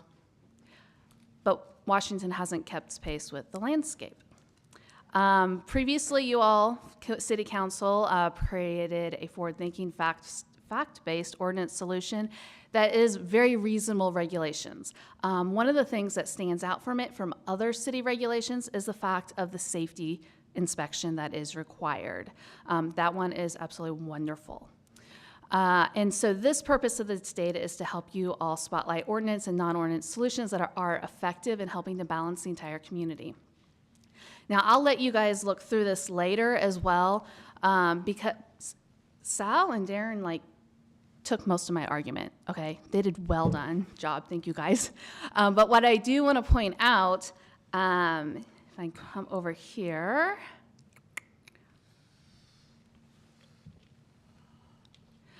is I would love to see a good neighbor commitment of every owner, host, property manager, and an affidavit to sign to make sure that their operators have specific short-term rental insurance with a minimum $1 million liability.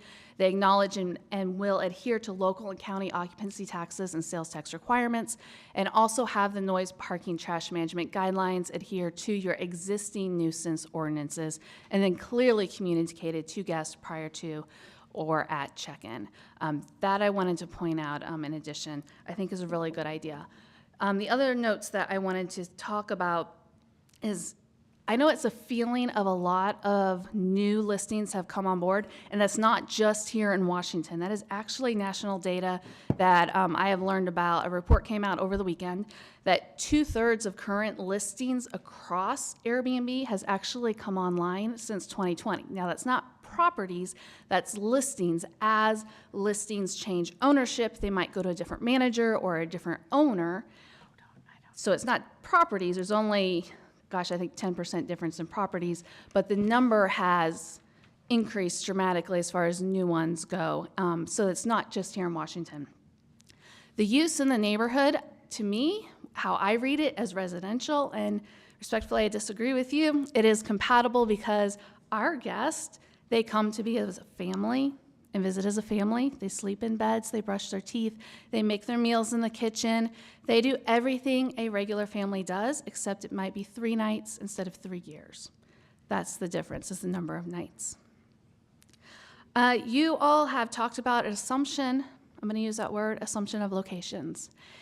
How many of you have actually hosted guests at your properties? Any of you done that as far as through paid guests? A paid guest? Oh, no paid guests. All right, Mr. Hagedorn, thank you. So you know there's not all locations that guests want to come when they come to the area, do they? I would love for the city to look at talking to someone who has operated, I've operated since 2017, who knows where these guests are asking to stay. Where do they want to be?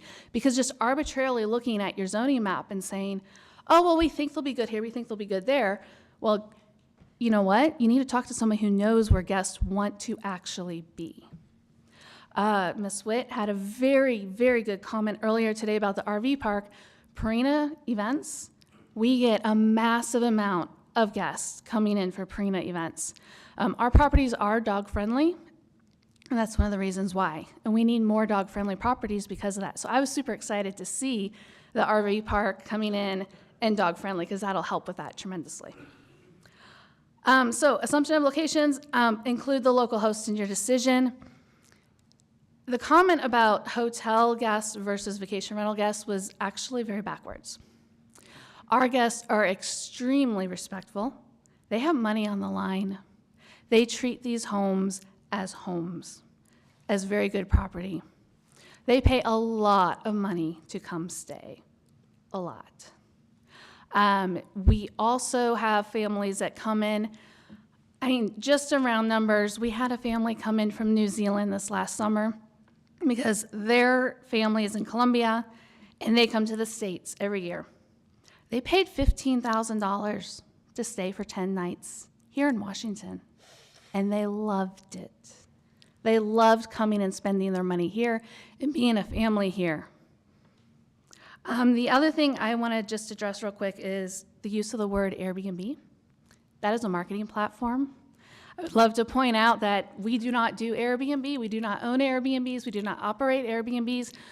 We own and operate short-term rental lodging or vacation rentals. Airbnb and Vrbo both are marketing platforms. They are part of our marketing strategy, but we also do direct bookings as well. Any questions? We also use Kleenex all the time. I know, and Hoover and Photoshop. Yep, I get that. So you mentioned something that is important to me in terms of trying to figure out how to best address this. You mentioned asking where guests asking to stay. Yes. So tell us, where are they asking to stay within this community? Absolutely. So most of them do want to stay in that downtown area.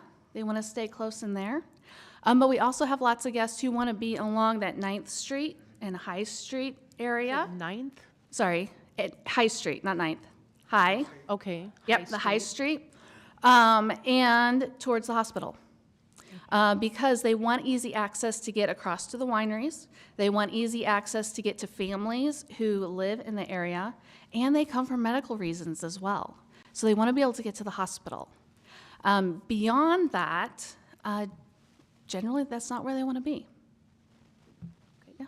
Thank you. You're welcome. Thanks. Sal, you're going to forward that to us? Yes, I do, and I apologize about that. I thought they had it. I will forward that. Thank you. As soon as. Yes. I'm Delisa Curran, to Riverview Court. Didn't plan to speak again, but I'm also a frequent guest of short-term rentals of all sorts and types, and I love them. I've stayed there with my families. I have spent a lot of money on short-term rentals in different locations. I even looked at one in Washington, honestly, when our kids came home for Christmas. I pay for those times when I bring the whole family. I also stay in short-term rentals at times when I go to vacation places with a group of friends, large group of friends. I have rented rentals that cost over $1,000 a night. So I do know the cost of them, but I divided that cost between the 8 people who are living in it, and guess what? It's not that expensive. So I would say that the concept of these cost a lot of money, everybody's going to be respectful. With all due respect, it's not always the case. I feel like I did. But I will tell you the number of beds and the number of people allowed, you can't enforce that. And I know also there's a lot of people who come and go during that time. We've had friends come over and play cards for the evening, tried not to be disrespectful. But we may have been loud. We were laughing. So anyway, the number of people, the cost of it is I think, something to consider, that's not really a point to me. Where do the residents want to live is a more important point to me also than where do the guests want to stay. This is our town. We want to welcome guests. I'm proud of this town. I love it. I'm happy to live here. But I think the people who live here and spend their money here and volunteer here should have a priority over the visitors. I also think that the people who live here, volunteer here, I think it was from one of the meetings that you all had, talking to someone in Herman from the fire department. I read that today, among other things. So, but the idea of the volunteer fire department, I mean, we're not just talking about volunteering to teach Sunday school. we all depend on a volunteer fire department. If we take up the houses that the volunteers could live in, we're hurting this town, and we're going to care when the fire is at our house. So anyway, that's a point. Simple supply and demand is going to cost the market to go up. Do these short-term rentals increase the value of homes? Maybe so, but that means people can't buy them. That's a supply and demand issue. So anyway, I do believe we need a moratorium. I stand behind that also. Does this over-permitting lead to idle properties? Some of the things that have been brought up, the Purina Farms and things like that, the fair, those are just a specific amount of time. That means, are those short-term rentals vacant for a large percentage of time? And in those neighborhoods where people are residing with an empty house.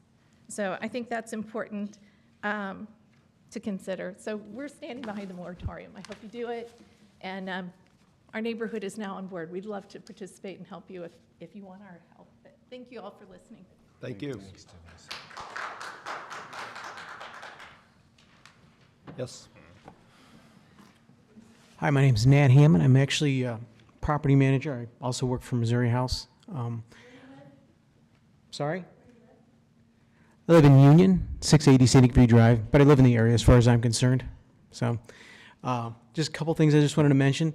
One of the things about what we do is we're property managers. We employ locally. We do pump money into the economy. Most of the people that come to visit our places love it. Some of these people, like my wife mentioned previously, they're coming to visit family. So, I mean, anytime, you think of these vacation rentals that people don't respect or, aren't pumping or aren't helping the local economy, a lot of these people are probably your friends, your neighbors, your relatives. So, I mean, that's something to consider. The other thing is, in support of vacation rentals, you have to consider the fact that it employs people locally, and it does help the local economy in that fact that it's giving people something to do, a job that they can earn a living with. But another thing I also wanted to mention as far as neighbors that have complained, we have a couple of instances here, or one instance here from somebody that wrote, I think it's Ryan Biggs at 488 Ridge Meadow Lane, Washington, Missouri. If you don't mind me, I'm going to read this real quick. To counter the narrative of some of those supporting the moratorium, we thought it would be insightful to tell the story of the Washington Guest House. A story represents the typical owner of an Airbnb short-term rental in Washington. I grew up in Washington, and I have lived there nearly all my life. My wife moved here 5 years ago and quickly fell in love with all Washington had to offer, from restaurants, festivals, and local wineries, riverfront, and numerous other attractions that other alternatives to typical fast-paced vacations would offer. After deciding to invest in short-term rentals, we began looking at potential properties. We did not rob a family of an opportunity for affordable housing. This home, the old KSLQ building at 511 West 5th Street, was for sale for over a year with no other viable offers. We invested twice as much capital as we paid for the house to completely gut and rebuild in 10 months.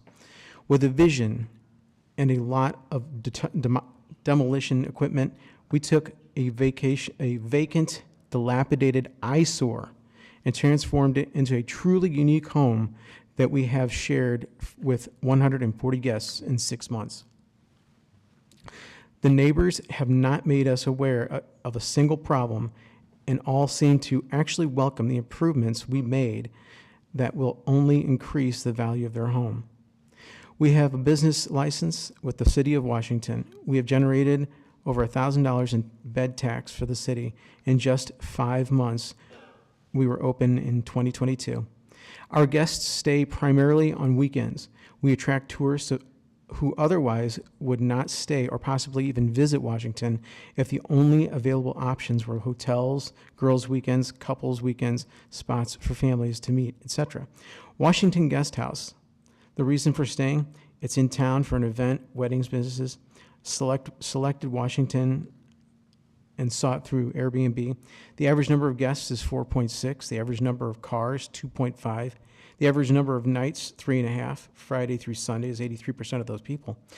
Number of nights, Monday through Thursday, 17%. Number of complaints, 0. Number of law enforcement calls, 0. We are very invested in Washington as a family.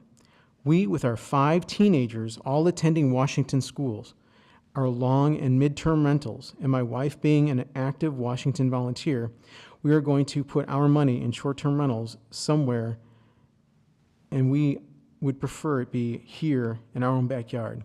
We aren't totally against a moratorium. We do believe we should get a handle on the city guidelines and expectations. We can also see an issue with the lack of affordable housing. However, those aren't mutually exclusive. We hope that these conversations around the city's restrictions on builders to see why builders can't make any money developing affordable housing. So that's from one of our colleagues. But again, I mean, it does help the city to have this type of lodging because it employs people and, you know, it also brings families closer. So that's all I have to say. Thank you. Can you make it short? Good evening. My name is Kate Camper. I live at 615 East 3rd here in town. I just want to say a couple of quick things in response to some of the people that have spoken. The KSLQ building was not residential. It was formerly commercial. And I think a lot of people would be glad to see anything that was defunct or abandoned previously, zoned commercial or light commercial or industrial or farming property in the middle of an industrial field, put to good use. This is in a residential neighborhood that we're talking about restricting some things. I don't think anybody feels that short-term rentals, Airbnbs, VRBOs, Flipkey, HomeAway, the multitude of listings are a bad thing. We stay in Destin every year for a week. It's gotten exponentially more expensive. It started at around $5,000 a week 16 years ago to $15,000 a week. I have teenagers and they have cousins and they are up and they are loud for the whole week. I also stay up past my bedtime when I'm on vacation. Usually I'm in bed by now, so I'm gonna make this real quick. When I'm on vacation, I am up past my bedtime and sitting out by the pool and talking with friends rather loudly, like most people will when they're also on vacation. So all of the ideas you guys have had, I am 100% with you on almost everything you said. I was just, yes, except for when you said we needed more. I think the thing we really need more of that's been spoken, evidently nobody else's family puts them up in their home anymore, is a hotel that maybe we should pursue some of that, since there was a study, I believe, that you actually submitted to the E-Missourian 3 years ago saying that Washington can 100% support a 100-room hotel. So that would alleviate a great deal of it, because when we talked about codes and what people expect, when I moved into a residential neighborhood, I actually expected people who lived there and not hoteled there. So as long as we can keep those things in their little pockets and where they go, I think people will be happier. I do like Airbnbs, VRBOs, short-term rentals, and I do think there's a fantastic place in this system for them. But as far as reaching the tipping point where some people think we have 34, when I searched on the Airbnb specific website, it says we have 50. I'm sure that I did an overlay, it would come up with different, like you said, your little seek and find would find more. That is 1% of our housing mix. And that's getting up there. I don't know any city that has a great deal of these where we're behind the curve that's happy with their curve. They're all unhappy with their curve when you read into them. Nobody is thrilled with the existence of these in their actual city. They fill a need, they're fantastic, but they do reach a tipping point. I don't know if we're there. I think we're very close. And I think that things like rehabbing a building, putting it in the downtown area, those are phenomenal places for it. I think it's in the straight residential where it starts to be a specific issue. Thank you. And I think I need to go back. We didn't want this to turn into a for and against.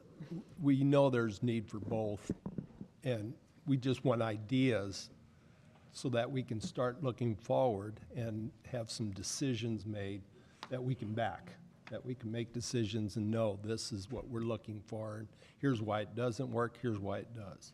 So Sal, what are you looking for?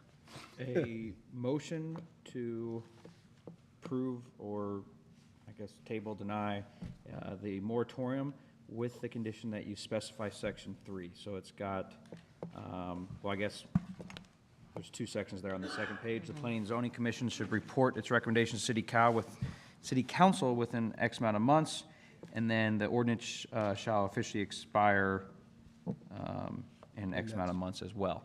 So obviously, we already have some draft plans that we were going to bring next month. I think it's reasonable to say, give us March and April at P&Z to discuss this. And then, so again, I would throw out maybe 3 months for the moratorium, because that way you have 2 P&Zs and 1 council, or 2 P&Zs and 2 councils, because council meets twice a month. I would suggest you go 6 months. Okay? Yep. You can always repeal it sooner. If you have the, Do something sooner.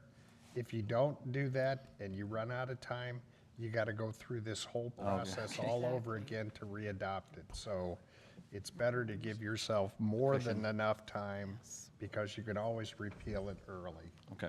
Right. And that clearly is stated in here that it could be terminated sooner or extended if necessary. There you go.